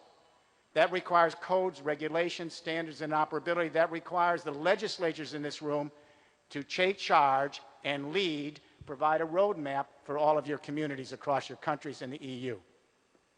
What does this mean for industry? Every industry will be engaged in this build-out. Telecom companies, cable companies, electricity, power, and transmission companies, ICT, consumer electronics, transport and logistics, manufacturing, life sciences, and retail, they all have to be engaged in this infrastructure build-out for 40 years. This is going to put millions of people back to work, and it can be tomorrow morning in every region. You just have to make the choice. We have to, in every country here in the EU, transform the entire building stock of your country. We have to refurbish and retrofit every home, office, and factory because we can't put the new renewable technologies on these buildings and make them into power plants if they leak. They converted 1 million buildings in Germany. They had to retrofit every one of them. This will keep the construction industry in your country engaged in every region for 40 years. In Nord-Pas-de-Calais, we're doing 1 million buildings over the next 25 years. That is a lot of employment for semi-skilled professional labor to retrofit, get them efficient, and you immediately pay back with the energy savings. You can't lose on the financial loans from the banks. You can actually measure the savings after the retrofit, and you can pay with the savings. There is no loss. Then we have to take every country here and move your electricity grid from dumb to smart and from servo-mechanical. They're shameful, they're 70 years old, and we have to make them into digitalized energy internets. Who's going to lay down all that underground cable? Semi-skilled and skilled labor. Then you need industries, electronics, ICT. All these industries have to be engaged with the transmission companies to make this happen. Who's going to install all the advanced meters in every building? You're not going to have robots putting the installation of these meters in every single building yet. That doesn't exist. Then in every country here, we have to take your transportation grid and move it from internal combustion to electric and fuel cell, and from dumb to smart road, rail, and water. Who's going to put in the millions of charging stations? Every parking meter has to have a charging station. That's a lot of unskilled, semi-skilled labor. Who's going to lay down the sensors for all the smart road, rail, and water? That's a lot of skilled labor. So we have the opportunity here now to move into a smart, green, digital Europe. Communication, energy, and transport, digitalize them. Then with sensors, make possible the complete digitalization of the economy so a generation of digital young people growing up can access, create new opportunities, create the new businesses of the 21st century. Last thought, and the most important thought of all for me. There's an elephant in the room. And I'm so terrified about what's happening here. Although the book only has half a chapter on this, what's really the problem here, while we sit here day to day with all of our nonsense in the world, is that the human race may not be here in a century from now. I never thought I would say something that sounds so over the top, so melodramatic, but we may not be here. I've been engaged in climate issues since 1980 and the energy issues since 1973, and I got it wrong. How many years is that? 40 years? I kept thinking we had more time. I didn't anticipate, nor my colleagues, the feedback loops that we couldn't model. And every time we see a feedback loop we couldn't model, it moves 10 more feedback loops instantaneously. Here is the issue at stake, and this is why I wanted the opportunity to speak to the leaders in every parliament in Europe, because this is where this is going to happen. What's terrifying about climate change, it's never explained. It changes the water cycles of the earth, and that's what's going on. It is frightening. We're the watery planet. We have developed our ecosystems on Earth over millions of years based on the cloud regimes and the water cycles of the Earth. For every 1 degree that the temperature goes up on this planet from industrial climate change, we're now 2 degrees, what's happening is the heat is forcing more precipitation from the ground into the atmosphere more quickly. We are getting more concentrated water events all over the world. More blockbuster winter snows come to the Northeast in the U.S. last winter. More dramatic spring flooding come to Central and Eastern Europe. More dramatic summer droughts. We're out of water in California, out. Pakistan's out of water, Sao Paulo's out of water. We are seeing more Category 3, 4, and 5 hurricanes from the water cycles devastating low-lying countries, and the feedback loop is moving much quicker than we ever thought. Our ecosystems simply cannot catch up to the runaway water cycle from climate change. That's what you need to tell your constituents as legislative leaders. Then they'll know why this is terrifying for their kids. And they can see it in real time everywhere, all year round. And we're only in 2015. What does this have to do with smart, green, digital Europe, the Internet of Things, and a third industrial revolution for communication, energy, and transport? This plan, all of which is happening somewhere right now, it needs to be scaled, none of it's academic. This plan is the only plan I know that gives us any hope, if we still have time, to address climate change. Everyone's going to December to the Paris climate talks. I'll be in Paris talking with the government leadership tomorrow, and it's going to be a disaster because every country's going to those talks in Paris. Their economies are contracting, and then they're being told they need to have benchmarks for CO2 emissions and efficiencies, et cetera, and they see these as punishments because their economies are contracting. What's missing from this global debate is the new economic vision, a new game plan that can move the economy, move industries, move jobs, and at the same time dramatically move us out of a carbon-based society. Then the benchmarks are goals, not punishments. Zero marginal cost is the ultimate metric for measuring ecological footprint. Because if we can, all of us, go up on the Internet of Things platform, all of us, and every day with our analytics and apps find ways to dramatically increase our aggregate efficiencies, it means we're using less of the earth because we're using it more efficiently. That's why we can reduce the marginal cost. We're using less of the rare earths, less of the fuels, less of the metals, That's why we call this a reduction in marginal cost. Then if what we do create, whether it's in the capitalist market or the sharing economy, then we share it. Share the vehicles, share the homes with Airbnb and couch surfing, share the toys with your kids on toy sharing websites, share the tools. Then all of us are sharing over and over again in a circular economy, and none of the things we do produce at low marginal cost goes to the landfill. That's the sharing economy.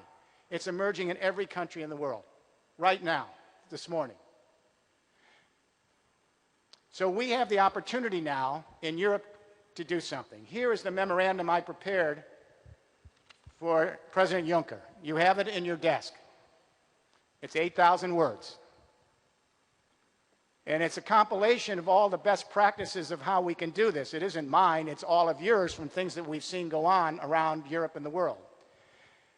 Mr. Juncker has seen this. He said to me, I just got a recent correspondence, he said, I read every word of every sentence over and over. This is where we want to head, digital Europe. I've met with the leadership in the EU Parliament. I've been meeting with some of your heads of state. This is where we need to head, and here is the body right here in this room.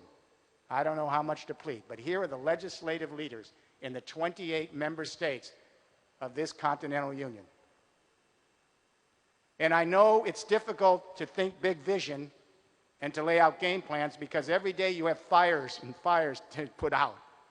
But you need to free yourself, come together collegially across the union, find ways in each country to lay out a roadmap for a digital country, and then find ways to integrate it across the EU, because here is your big golden goose. And here I'll tell you, you've got a golden goose and you're wasting it, you're not feeding it. There's 500 million people in this union.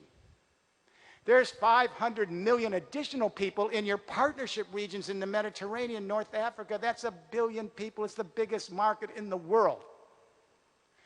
Create a smart, green, digital Europe. Forget that it's just broadband and Wi-Fi. That's nonsense. It's all three, communication, energy, and transport, and lead the world into a more democratic ecological society. Bring out the legislation. Let other countries see what you're doing. Put in the roadmaps. If you don't, let me say, and this is a good thing, China's moving. I was quite surprised. I had not done any dealings in China, but the new Premier Li, when he came into office, put out his biography. And up front, in the first few paragraphs, he said he was a fan, had read The Third Industrial Revolution, a book that I wrote a few years ago, and he'd instructed the central government of China to begin to move on this Third Industrial Revolution plan that I'm laying out to you.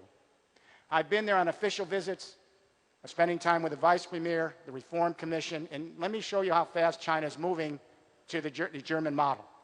After my first visit 2 years ago with the Vice Premier, the China National Grid chairman announced 11 weeks later, $82 billion upfront commitment in the next 4 years, starting this year, to lay out a digitalized energy internet across China. It just started, so that everyone in China can produce their own solar and wind and send it back to the grid starting this year. And they're laying out an Internet of Things platform, communications in, Alibaba attention, and now they want to move to automated transport and join Germany and Europe. Last thought, if you want to think really visionary, you're reading about the Silk Road, the Eurasian Silk Road. Chairman Xi and Premier Li say, why not a new Eurasia Silk Road? The first idea was just a railroad that could cross Europe. But now, as we've had these discussions, it's clear that China wants to create an Internet of Things platform for digital China. The EU, hopefully, is creating a digital platform for digital Europe and green Europe. And now the discussion is shifting to why not work together? Why not create out an infrastructure from Shanghai to Ireland, a Eurasia Silk Road over the next 50 years, so that 66% of the human race can work cooperatively in an integrated market, because you have to share. The geopolitics don't work here. Lay out that Internet of Things, and you have to share the energy, the communication, the transport. You have to begin to see how we can work together as a human family. Yes, this sounds, wow, can this happen? Some of you are young enough, you'll see whether this happens or not. But it's a vision for a younger generation. All your young people under 40 are sitting home with mom and dad unemployed, and they're digital and they're ready for what I've outlined, and every 16-year-old kid can understand everything I said this morning. We need legislators to be able to tell the story, rally the public, build the base for this, work together to create the legislation, because it's going to be so difficult, so challenging, so uphill, but this is why you're in public life. It's not for the money, that's for sure. People go into legislative life to actually serve the common good.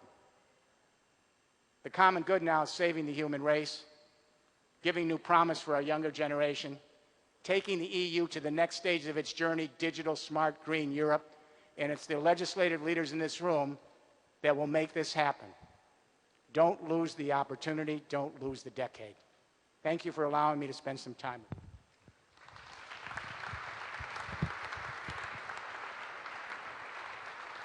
Ringrazio Jeremy Rifkin. I'd like to thank Jeremy Rifkin for his very interesting ideas presented. Now I'd like to give the floor to Claude Barthelon, President of the French National Assembly.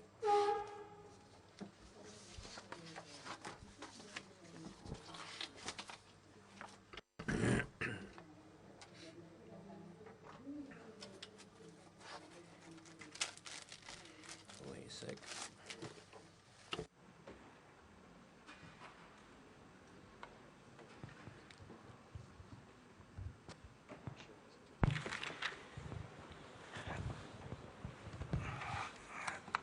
Monsieur le Président, cher Pietro, Madame.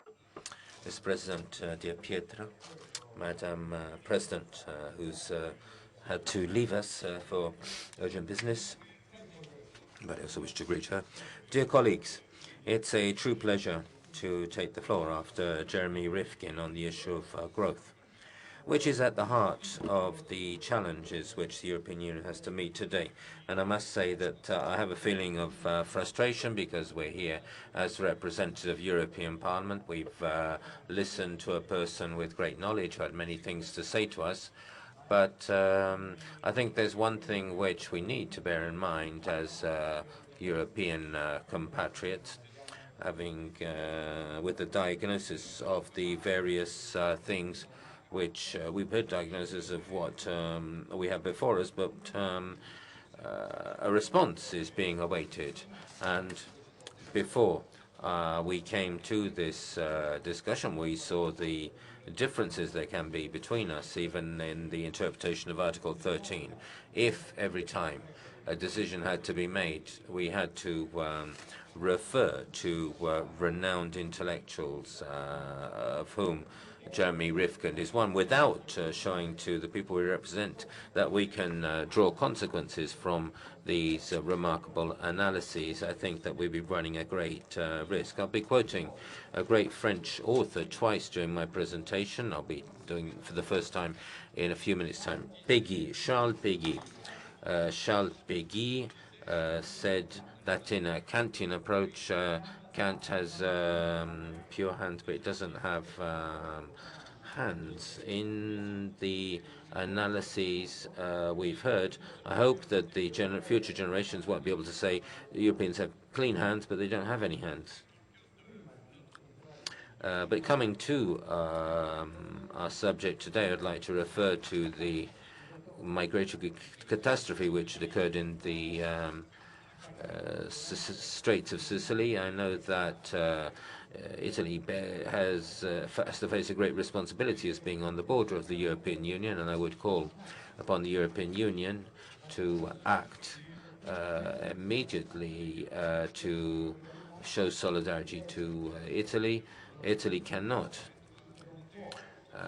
be allowed to stand alone in facing these shocking human tragedies. And before I came to this rostrum to speak to you, I heard that a new catastrophe is occurring because another boat with 300 people on board is in distress. It has been reported. We certainly need to rethink our system of receiving immigrants and also establish relations with neighboring countries in order to avoid the thousands of people dying in the Straits of Sicily being a ongoing shame for Europe, and Europe has to face unprecedented,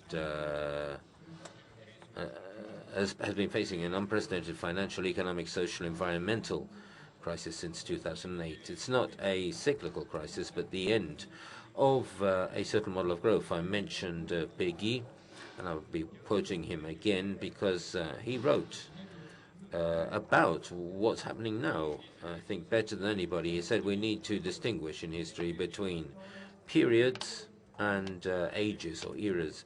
In eras, one builds the world to come. In periods, we are subjected to changes. We're in a period of era, in line with the deep changes in our societies. Europe is moving away from its peoples, as is shown by the growing diffidence of citizens with regard to European institutions. So we need to face up to the urgent problems in Europe. We have to avoid a economic shipwreck, and we also have to avoid the tempestuous social consequences of a political shipwreck in the Union. The European Union does not have major advantages. It has all the constituent factors which it needs in order to show itself as a major achievement in the history of mankind. The beauty, the diversity, the wealth, the skilled workers, creative workers, and the supportive workers in Europe are outstanding. And this is, we'll be seeing something in this Universal Exposition in Milan. It derives a huge advantage from its single market of 500 million consumers, and the fact that it represents an area of geopolitical stability in a world where new threats have risen. But if you want to avoid global economy and geopolitics to be organized without the European continent, we have to suggest a new model of growth to our fellow citizens. And in this connection, I would like to stress that it's up to us as elected representatives to outline new paths for growth in Europe. Establishing an environment which enhances, a growth-enhancing environment is something which, or growth-enabling environment is something which derives first and foremost from political choices which are established by 28 countries at the Union and 18 countries in the Eurozone. And this is why elected representatives must lead economists, must read philosophers, must read all thinkers. And this is why elected representatives must listen to citizens, listen to workers, listen to people's distress. And after this demanding process of listening, they need to find the political path towards emancipation, which is channeled through growth.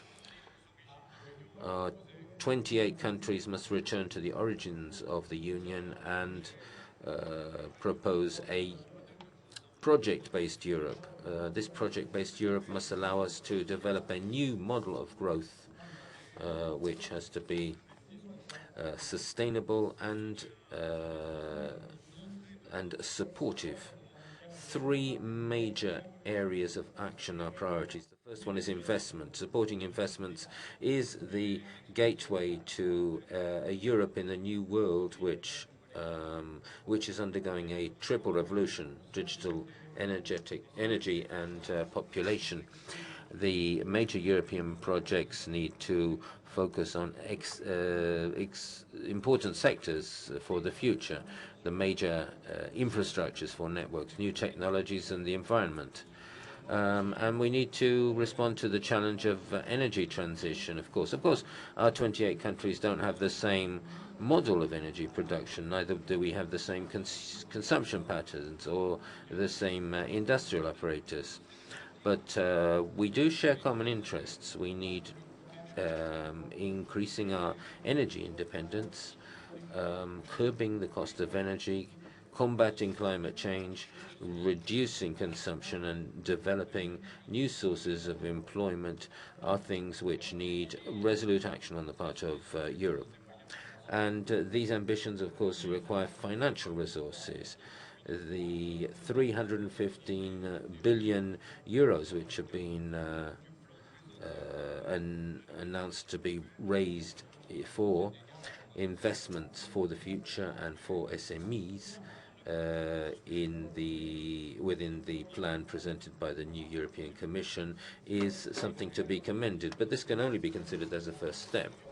If we want to truly respond to Europe's ambitions, the Juncker plan has to be expanded and integrated in order to ensure the development of new sources of growth. Investing means smiling and looking positively to the future. It means taking economic actors by the arm and giving them confidence. Brussels is returning to invest, and we need to build on that.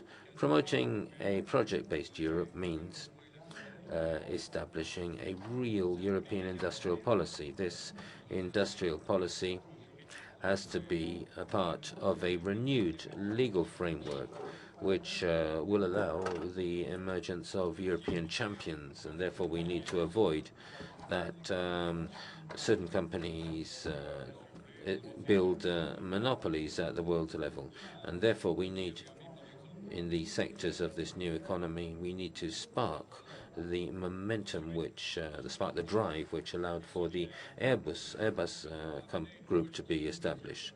Finally, to ensure sustainable and solidarity-based growth, Europe has to undertake a trade policy which is much more aggressive and which is targeted to promoting our social and environmental norms.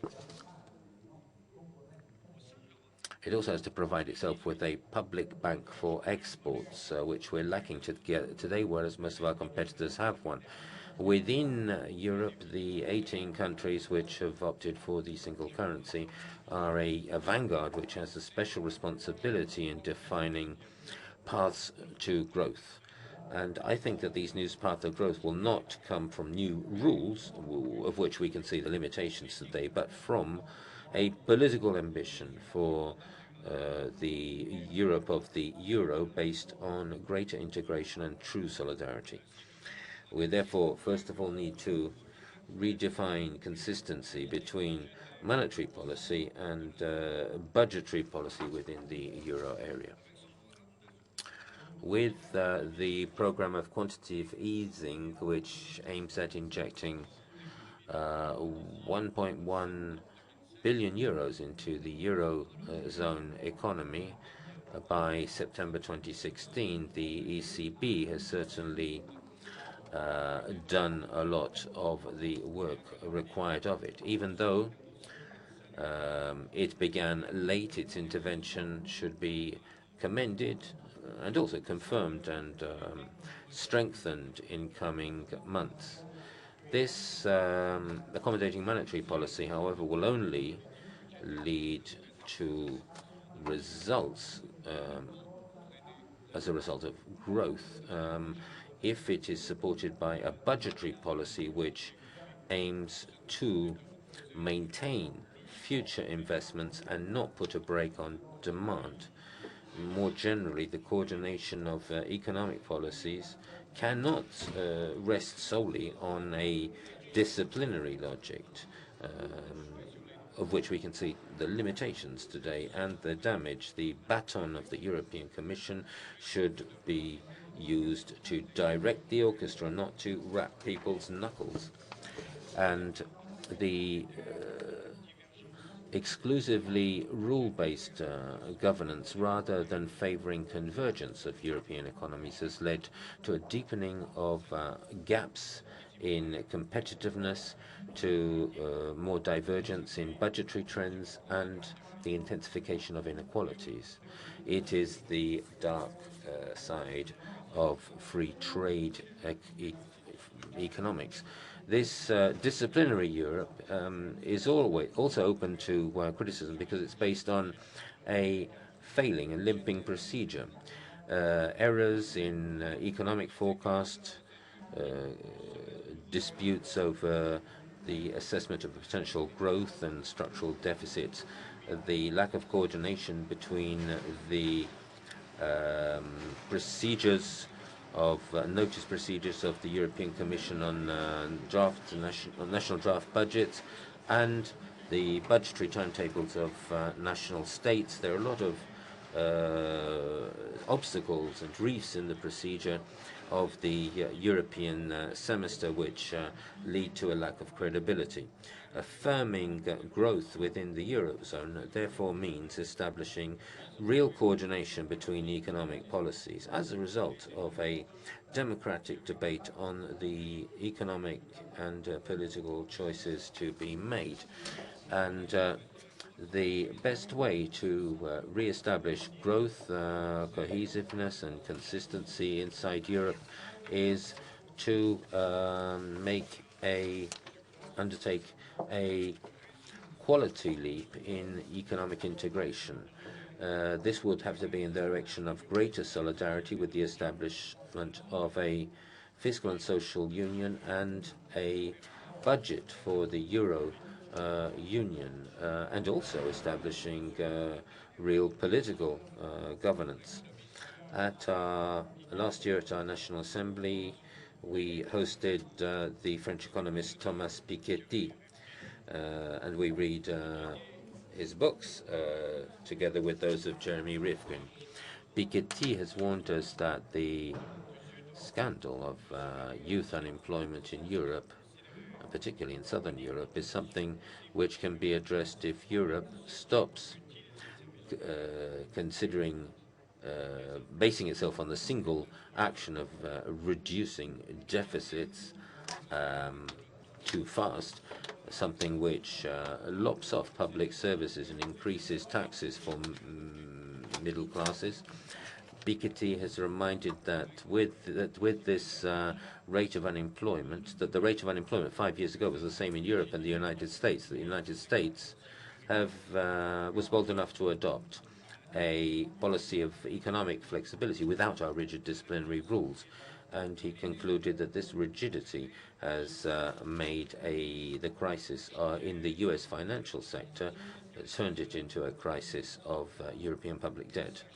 Therefore, the response has to be political, and it's in our hands. The work towards fiscal and social harmonization, first of all, is a huge job to undertake. We need to combat tax evasion. At the same time, we need to have social protection standards converge in an upward direction so that they're improved generally.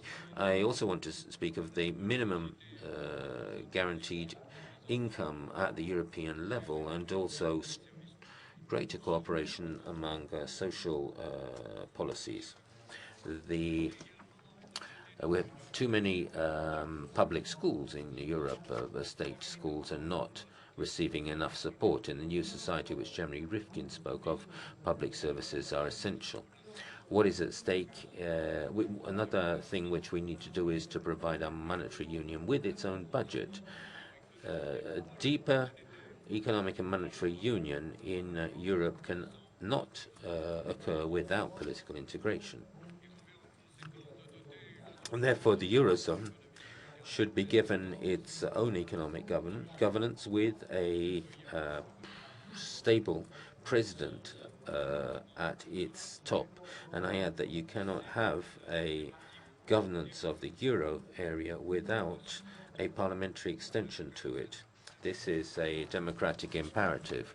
At this stage, the Interparliamentary Conference established under Article 13 of the budgetary treaty seems to be the best forum to debate this issue.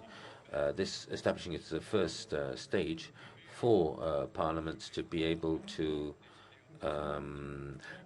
ask questions of the major decision makers in Europe on the policies which they carry out, and also express their points of view on the major policies decided in Brussels. Also, we're going to a bit later, we're going to be discussing the draft regulation for this conference, And we need to guarantee our democratic ambition to contribute to a full association between parliaments and the establishment of a new European policy for growth and solidarity. So if there's just one thing I would like to say today, it is the need, I think, to convince my friends from Parliament throughout Europe that the new European society needs solidarity, and that parliaments can be the voice, a political voice which represents this need.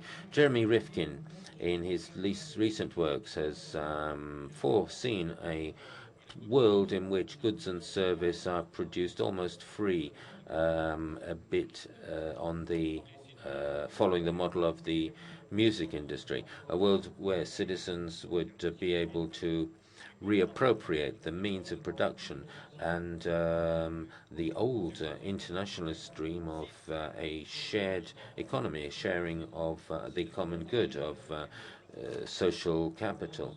This is possible if the politics decides it, if there's a general will if the general will which parliaments represent imposes this vision of solidarity against mercantile greed. Jean Jaurès, Antonio Gramsci, Léon Blum and Carlo Rosselli could therefore again take their place in today's Europe without we being ashamed of representing them and ashamed of what we've done with their promises. Yes, dear friends, I think that we need to build Europe together, having at heart the well-being of the European people, and to be proud and of living our common future, and impatient to see our common future. But I do need to express some of the frustration I feel. We have come together to rather to listen to reports rather than to take decisions. But this is not a philosophical convention. We are speakers of national assemblies, and we have political responsibilities. And what our citizens are calling for in order to see their hope and confidence in Europe restored is that we be able to respond to these expectations. As I said at the beginning when I spoke, we need to listen, first of all. We need to listen to these intellectuals and to these knowledgeable people who help us in our ability to take political decisions. But at some point, our electors will not be asking us for the names of the authors we've listened to or read.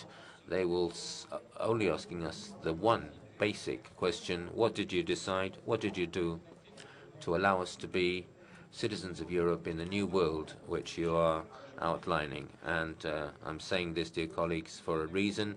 I mentioned the important meeting which I'm sure on the invitation of our Italian friends to also debate the issue of nutrition during the Universal Exposition of Milan. We will be coming, and with my friend and accomplice Gérard Larcher, Speaker of the French Senate, will be also trying to organize a meeting of the speakers of parliaments during COP21, COP21, again to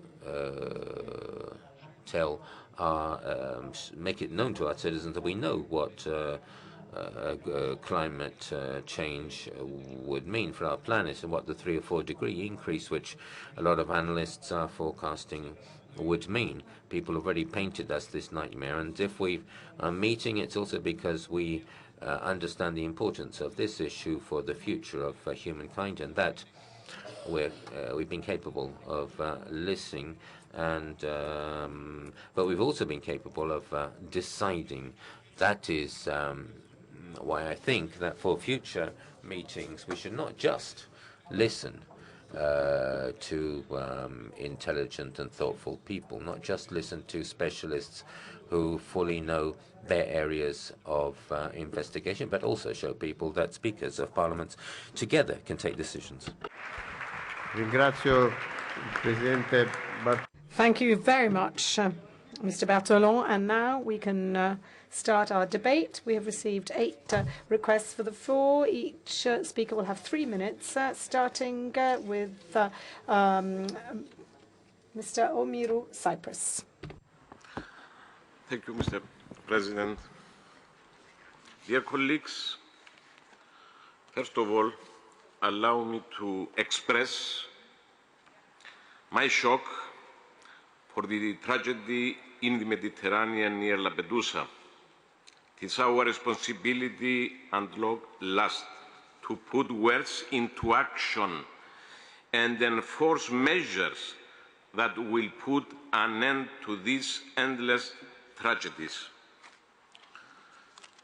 Dear colleagues, I'm glad that I am given today the opportunity through the discussion of this topic to refer to the economic adjustment program that Cyprus is currently following.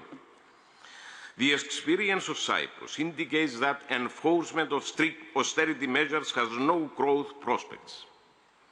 It has brought about high unemployment rates, recession, closing down of business and mass poverty to the most vulnerable groups and beyond. The bail-in solution imposed on Cyprus has led to the collapse of the banking system, with cascading consequences such as lack of confidence in the Cyprus economy, absence of investments, closing down of SMEs on a mass scale, and massive unemployment rate with dire results for the country's social fabric and its welfare system. We need to restore trust in European economies, invest in policies that promote growth and development, create jobs, place the citizens at the center of the European project, and will eventually pull these citizens out of the vicious cycle of poverty they have been violently dumped in. Strict austerity measures cannot give solutions to the problems currently at hand. The financial crisis gave the European Union the opportunity to correct the structural shortfalls of the Eurozone. The reviews of Strategy Europe 2020 and of the priorities of the European semester for 2015 have shown that the way out of recession is through development. We welcome the Juncker investment plan as a first step, and I'm positive that all member states will introduce those internal mechanisms so as to allow the maximum absorption of funds. As European Union economies urgently need to become more competitive, we need to tackle the root causes of the structural problems that Europe currently faces, like youth unemployment and the aging of Europe. We need to invest more on research, development and innovation, and on policies that are people-centered. I'm ending. Dear colleagues, I would like to conclude by underlining the need to avoid application of double standards, as was the case of Cyprus and its bail-in. Solidarity should prevail and should be shown in practice for member states facing economic difficulties due to the financial crisis. And this is why we need to show our strong solidarity towards Greece in its current efforts to overcome the dire financial difficulties. Imposing strict austerity measures on their own, particularly to these states, can never be the answer to growth, development and prosperity. Thank you very much. Grazie. Do la parola. Thank you. And now I call on President Veljanovsky, Republic of Macedonia.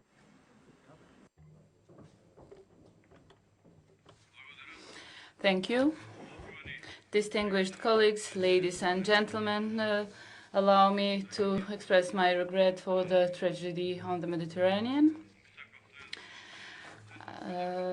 The world was taken by the great world economic crisis. Once it finished, a world debt crisis started, aiming to neutralize or at least decrease the negative consequences of the crisis over the lives of the citizens and the overall society. The Republic of Macedonia implemented 4 packages of anti-crisis measures.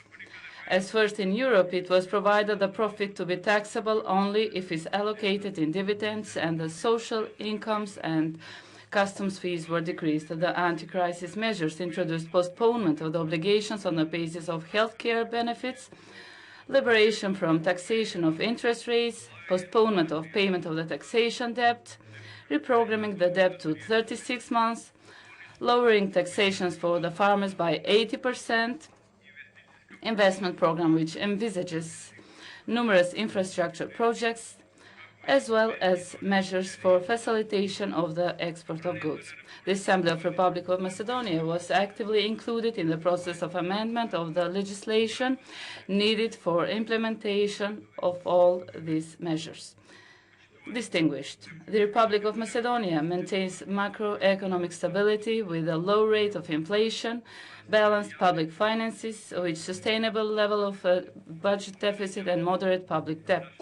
Our state successfully faced the challenges arising from the global financial crisis. In the state of crisis, the Republic of Macedonia provided sustained positive growth and increasing of the employment rate. As a result, the unemployment is decreased from 37% in 2004 to 27% in 2014. This growth was provided through the policy of the government of the Republic of Macedonia for support of the economy through capital infrastructure projects and attraction of foreign direct investments. Last year, the construction of 104 kilometers of highway has started. The construction of 3 highways simultaneously is a great challenge, which resulted in engagement of over 1,000 workers. The construction of the highways continues this year as well. In addition to the highways, 5 regional and 1 express road of 83.4 kilometers will be constructed, as well as about 70 local roads with an overall length of 125 kilometers. Additionally, in the area of infrastructure in the Republic of Macedonia, the construction of the railway to Bulgaria and Albania has started, including the reconstruction of the railway stations throughout the state, while investing in new schools, hospitals, energy institutions, industrial zones. Also, a gas infrastructure is being constructed. According to the plans, the gasification of the cities in the state should start next year, and until 2022, Macedonia should have fully built gas pipe network.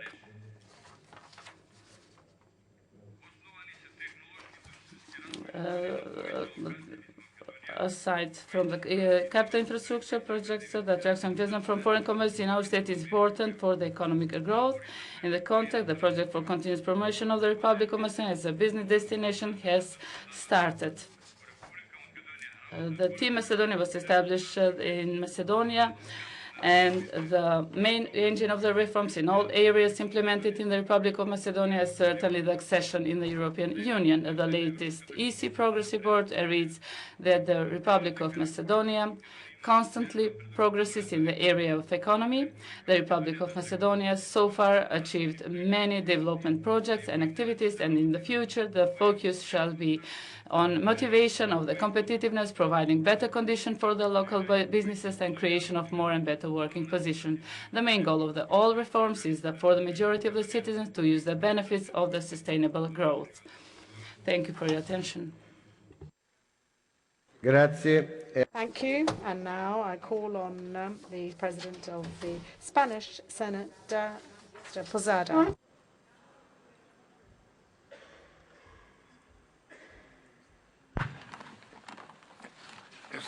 Estimados presidentes.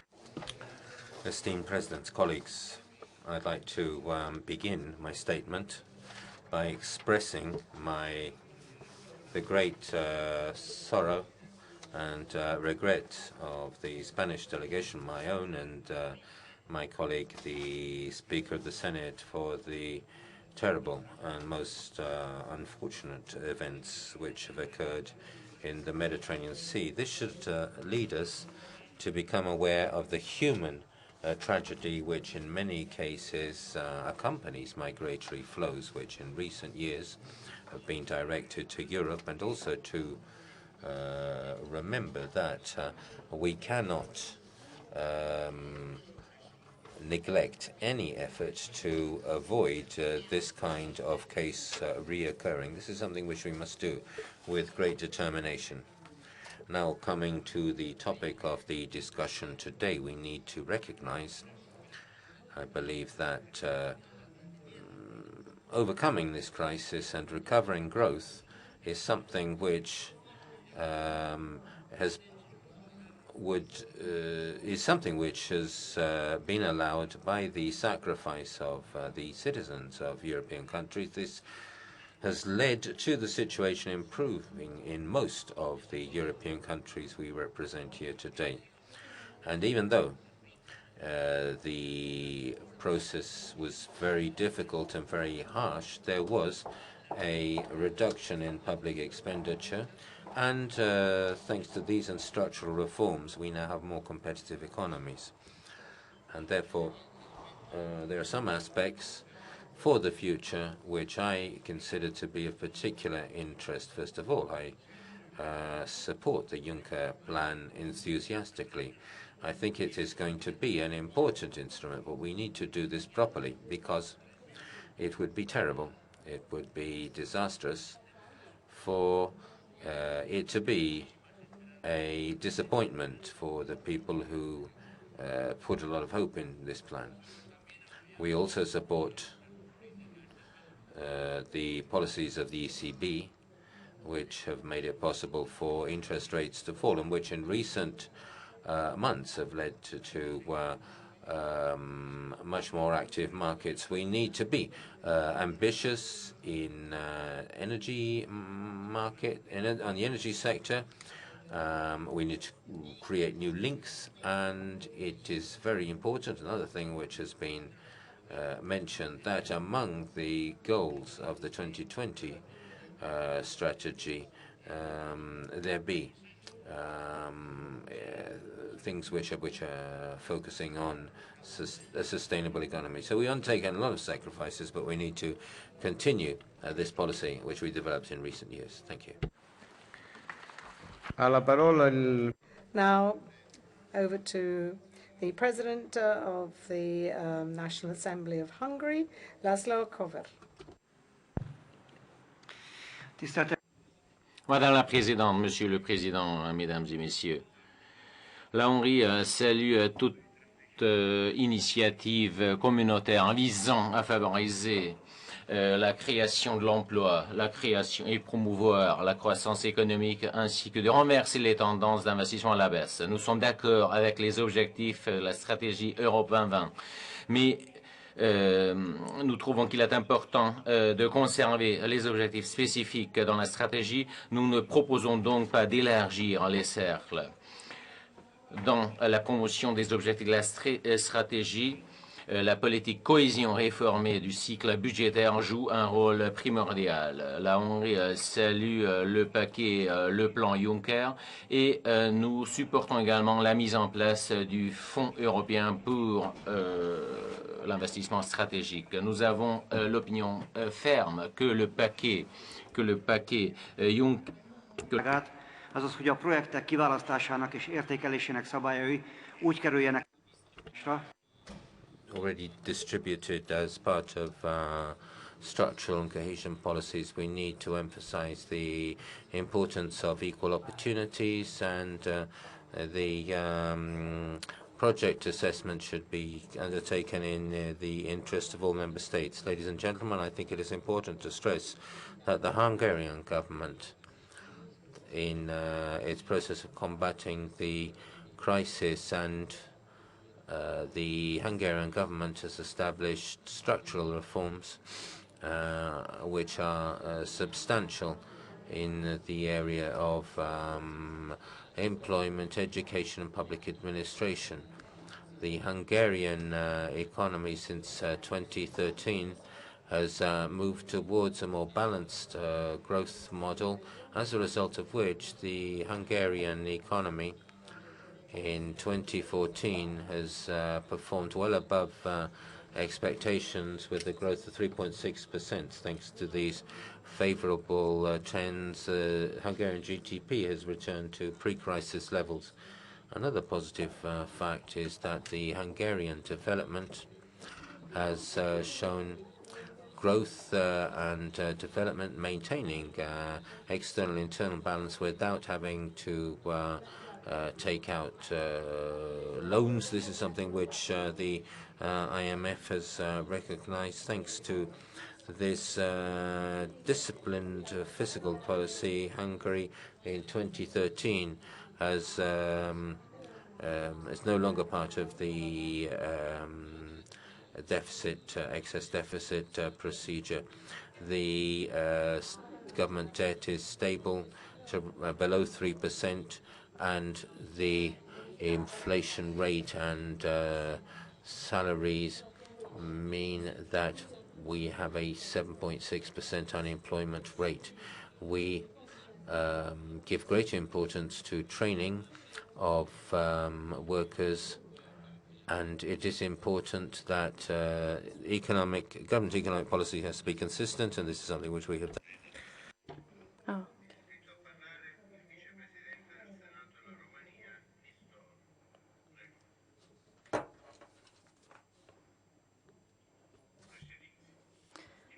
Your Excellencies, ladies and gentlemen speakers, dear colleagues, I have the pleasant mission to thank to our host, the Chamber of Deputies of the Italian Republic, for the efforts submitted for organizing this conference. It's an honor for me to address to you on behalf of the Romanian Senate, and I consider to have a big responsibility in representing in a European framework as chosen MP the citizens of a new member state of the European Union. I want to highlight the fact that even there is a certain perception regarding the new and old states in the European families, the European Union is, with no doubt, a solid construction, able to respond with exit to the competition at global level. It is a generous project that proved its efficiency in promoting the values of democracy and state of law, a project that we wish to have also in the future, solid and unitive. We are crossing a period full of events and challenges at the level of the European Union, as also on the international stage. The actual context of regional and international security requires a specific attention from our part and an efficient common answer to the challenges that we are confronting with together. Thus, the first question I would like to address to you, in fact, a question that worries us all, also at the level of the member states as also at the level of the European leaders, and at which we have to find a long-term answer, is related to the existence of a daring and sustainable mission regarding our European future. The economic crisis and the recession period that followed the crisis represented important challenges, and the European Union reacted in order to stabilize the situation and to avoid some catastrophic consequences. We managed to put under control the situation using, in most of the member states, including in Romania, an austerity policy. The austerity measures were maybe inevitable, but we are asking now if these were followed by compensatory measures able to sustain the relaunching of economic growth. Without denying the importance of continuing the structural reforms, we consider that the EU must return to the generous objectives that lied at the basis of setting up and development, without which neither the objectives of the strategy Europe 2020 nor the strategic ones on long and medium term will not be fulfilled, not even partially. We believe that our actions have to be oriented firstly to regaining the citizens' trust in the economic future of EU. An indispensable condition in this regard is represented by the generating of economic growth and of the places of work. The investment plan launched last year by the President of the European Commission, Mr. Juncker, is a wide one, able to encourage the government as also the business environment to relaunch the investments in the real economy in fields of strategic interest as the energetic infrastructure and the transport, in projects of sustainable environment, and last but not least in education and the activity of small and medium enterprises as measure to compete the unemployment, especially among the young people. I would add that it's also necessary to have a common engagement to reduce the gaps, a premise for a stable, prosperous and more integrated union. A second question refers to the energetic security, and here I would like to emphasize the fact that it's the moment of a decision at European level. We want to assure the energetic security of the European Union overall, or to keep firstly the national objectives or own energetic policies to each member state. The preoccupation for the protection of national economies, the supplying with energetic resources, are vital aspects for national politics, but we consider that the targets at national level can be reached by assuming a common strategy within the European Union and by creating an energetic union. It is another ambitious project of the EU, project that Romania continues to support. I conclude expressing the conviction that the EU represents a solid construction and the European civilization in its assembly with the complexity of values and traditions, as also with the performances achieved in the sector of technological development and competitivity, offers the fundamental of a sustainable European development. Thank you. Mulțumesc. Austria, Svalz. Prego. The President of the Austrian delegation. Präsident, geschätzte Kolleginnen und Kollegen, die europäische Colleagues, the European economy needs growth. What are we doing in order to rekindle the European economy? Now, I'm an entrepreneur. I make picture frames, I trade in antiques, and I'm also the president of the Chamber of Economics, and I represent the industry of Lower Austria. So I am very much aware of the challenges and the difficulties for entrepreneurs, particularly for SMEs. And small and medium-sized enterprises in particular play an important role within the European Union.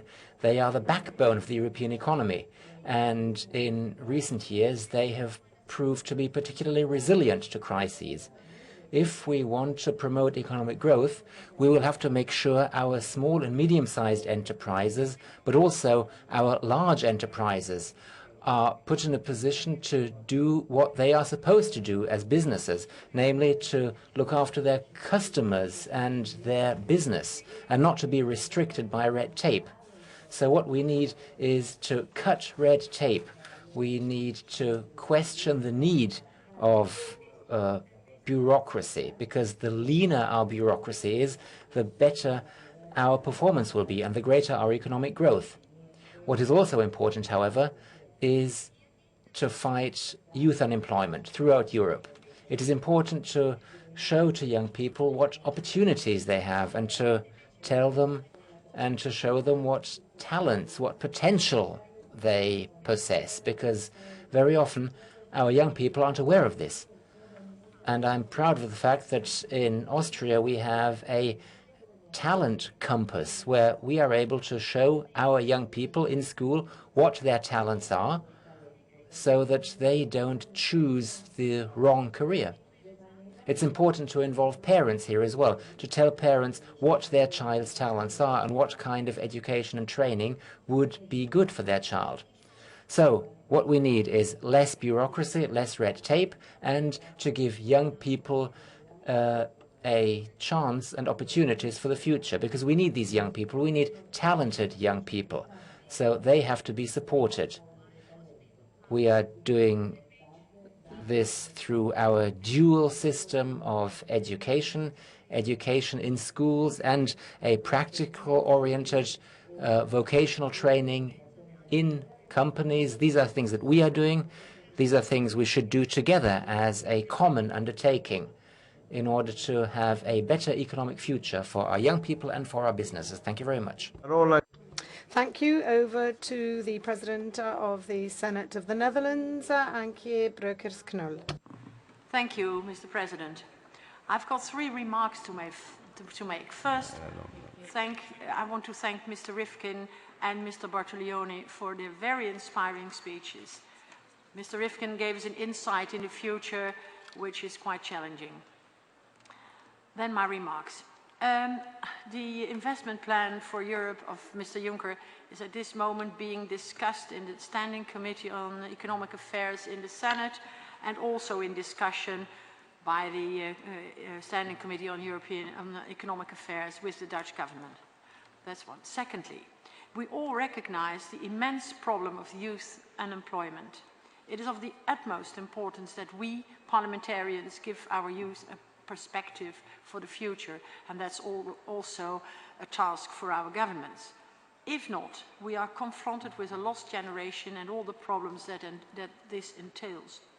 It requires a mix of measurements: education, investment, flexibilization of labor, etc. And the very interesting developments outlined by Mr. Rifkin may present a solution, but I do hope that it will be sooner than later. Thirdly, the digital agenda of the European Union is part of the Europe 2020 strategy. In the Netherlands, we had a major power cut just a couple of weeks ago. Over 1 million households didn't have any electricity at all. But also the mobile phones and radios and all the other media didn't work anymore because cell towers and radio masts didn't have any power. So it is imperative that the digital agenda of the European Union gives ample attention to the digital security. The dependence on systems in our civilization is vulnerable, and I think we should all be aware of that and take the right measures to be exempt from all the things that can happen. Thank you very much. Grazie. Thank you. And now I would like to call on the Vice President of the European Parliament, Antonio Tajani. Presidente. Thank you very much. Thank you very much.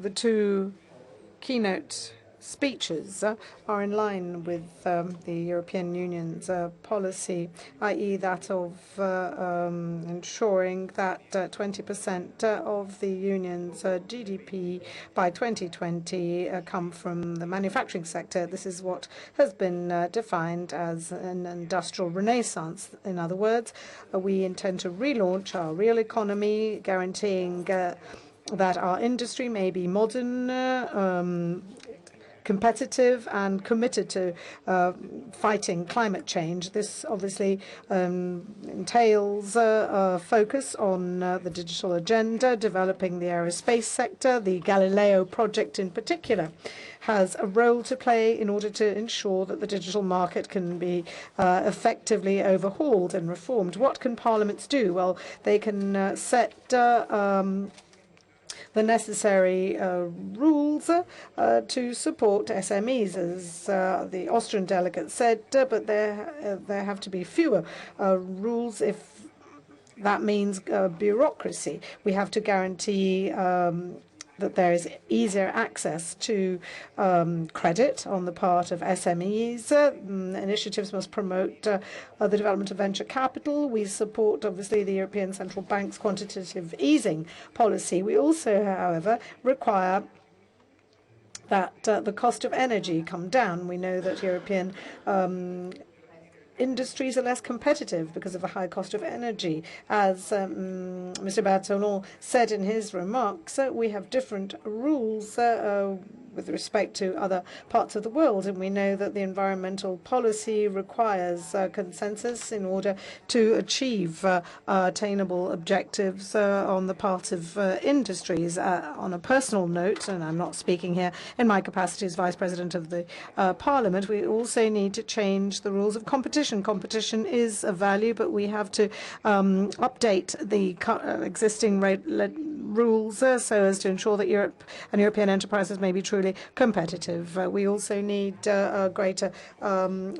tax harmonization, and as Mr. Rifkin pointed out, when it comes to the digital agenda, we must also safeguard copyright. We have to protect the work of content providers. We have to differentiate so that there is no one dominant player. We mustn't allow a violation of market rules. And as we know, infringement procedures have been initiated against Google in order to safeguard enterprises in Europe. This is the commitment that we must undertake to promote, because otherwise we'll never overcome the crisis. Thank you very much. And I call on the President of the Greek Parliament, Zoe Konstantopoulou.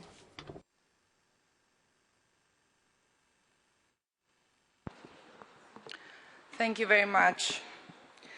Looking at the title of this session, Europe Beyond the Crisis, New Paths for Growth, I feel the imperative to say that paths for growth in Europe cannot pass over human beings.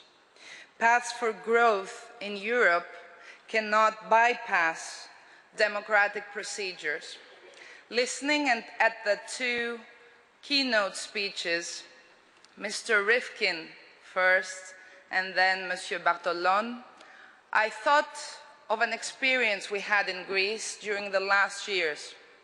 In November 2013, the Prime Minister of the time, Mr. Samaras, promised the Greek people free Wi-Fi for all. A month later, a young girl of 10 years old died in her place out of lack of heating. It was unveiled that she had been living with her mother, a migrant from another state, for months without electricity.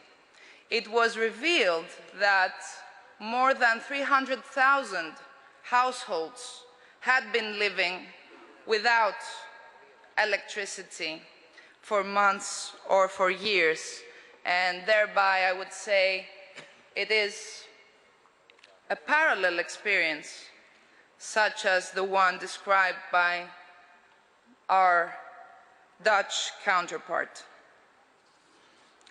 I would like to join Monsieur Bartolone in stressing that the decision-making powers of parliaments as a genuine expression of the will of the people should be reaffirmed by this conference, because parliaments are the most apt and the most legitimized to take decisions which affect human lives, to take decisions which affect the people. No parliament would have ever taken a decision which would sacrifice human lives, and yet austerity measures are promoted by executive powers and required to be voted upon on an extortionate manner, basically not considering the fact that what is being sacrificed is human lives, but also our European soul. We will have, of course, the opportunity to discuss this in the next session, where I have the honor to be a keynote speaker, but I would like to stress the importance that when we speak about growth in this conference, we remind ourselves that we speak about growth on behalf of the people. Thank you. Grazie. Thank you. And now, the President of the Bulgarian Parliament, Sacheva, has the floor. Dear colleagues, today's discussion no doubt provides us with an opportunity to take a look at the new paths towards a sustainable, smart and inclusive growth. Our joint efforts to overcome the consequences of the crisis are indicative as to how well we manage to mobilize resources, change institutions and assess the risk we face. The European response to the crisis has taken content in the form of investment plan for Europe, the Juncker plan. While the chosen avenues for development are giving visible results, the process of rethinking our experience and search for innovative solutions should be carried on. I am categorical that we have to review and update the Europe 2020 strategy. 10 years after signing the accession treaty and after 7 years of fully fledged membership in the European Union, Bulgaria is an active participant in the process of making and implementing decisions. Our experience shows that in order to achieve sustainable growth, we need to deepen the economic cooperation between the EU member member states. What we need today is development based on all-round partnership, full-fledged partnership, and joint economic initiatives. A relatively small part of the total European GDP comes as a result of joint ventures, mutual investment, and smart specialization. The European industrial policy can contribute to this end by developing tools to attract accompanying private investment. Further steps to ensure sustainable growth could be made at deepening the internal integration of the European Union. In this respect, Bulgaria is interested in increased European investment in high technology, organic farming, and territorial development, coupled with environment protection and improvement. Among other things, that would be a substantial contribution to the joint effort to tackle the high levels of unemployment and generating high-quality, environmentally sustainable new jobs, especially for the young people. It was with enormous interest that I listened to the presentation of Professor Rifkin, who no doubt has given a long-term perspective, and we are compelled to work together for achieving that perspective. Until then, however, we have to take into account the realities in our national countries, the capacities available within the European Union, and we cannot stand up and wait for the bright future to take place. Until then, obviously, we have to do a lot of work until that future comes. And in conclusion, I would like to stress that what we need is consolidation and joint effort within the framework of our union. Thank you. Thank you. And now I'd like to ask the speakers whether they would like to take the floor.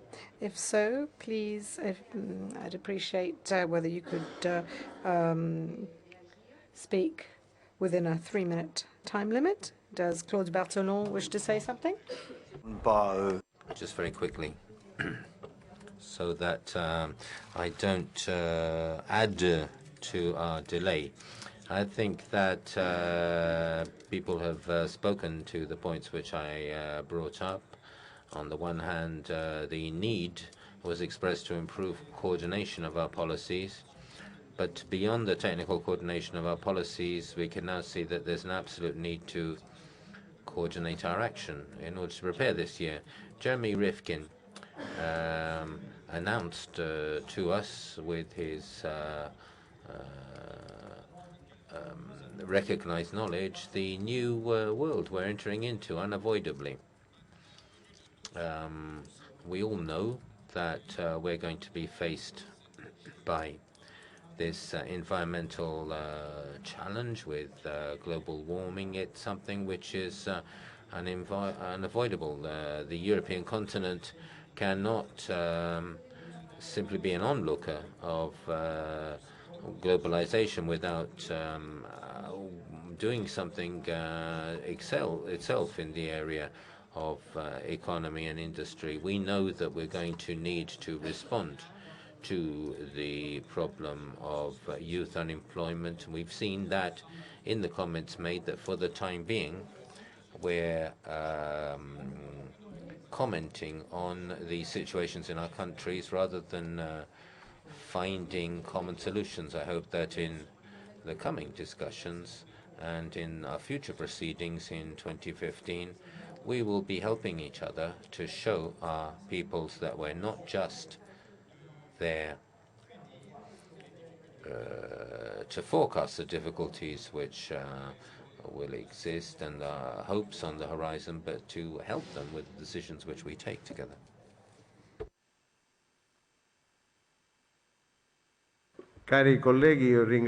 Dear colleagues, I would like to thank all of the speakers and all of the participants who have taken the floor.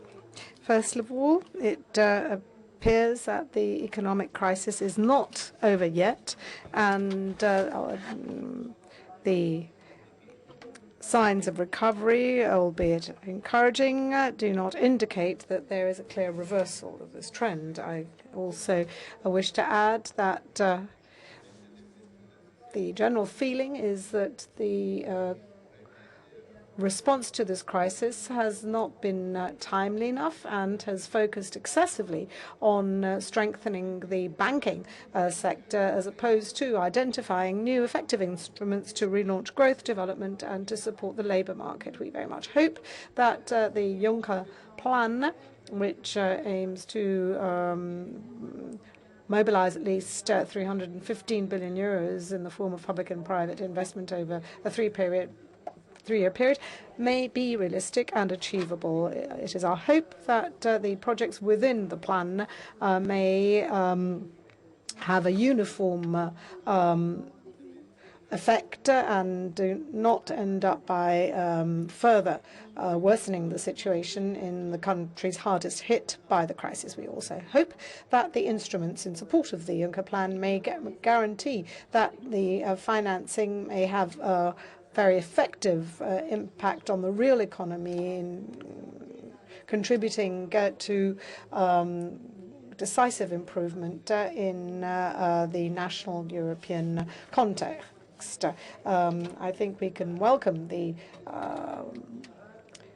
non-conventional monetary policy measures illustrated by Mr. Draghi, although he warned that a commitment on the part of national governments must pursue cost reduction and decrease in tax pressure, as well as a significant improvement in the conditions in which corporations operate. Finally, the 2020 strategy needs to be reviewed and reformed in the light of the interesting presentations that have focused on the role of innovative enterprises, on how to enhance our environmental commitment and developing policies to requalify urban areas and to develop smart cities. Within the framework of our discussion on new models of growth, in summary, it can be claimed that the European Commission's communication finally enables us to achieve a right balance between the need to safeguard economic stability in the Eurozone on the one hand and the individual member states, and on the other to adopt virtuous measures at a national level in order to relaunch investment and growth. Italy has always believed in the need to pursue a new balance between economic stability, structural reform and measurements for development and growth. Finally, I would like to reiterate our commitment.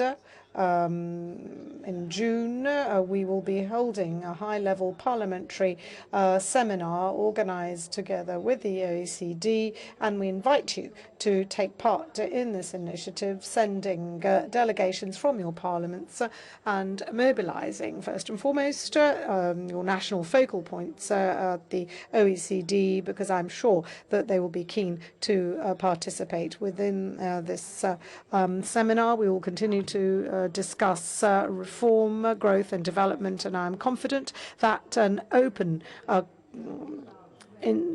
discussion as the one we've had today, institutions and parliaments will be able to develop the necessary groundwork and achieve the necessary awareness to ensure that Europe can once again be seen as a source of potential growth, and hopefully citizens will express their confidence and support in Europe. Thank you very much. And now lunch will be served at the Sala della Regina. We'll be starting at 3, so that our colleague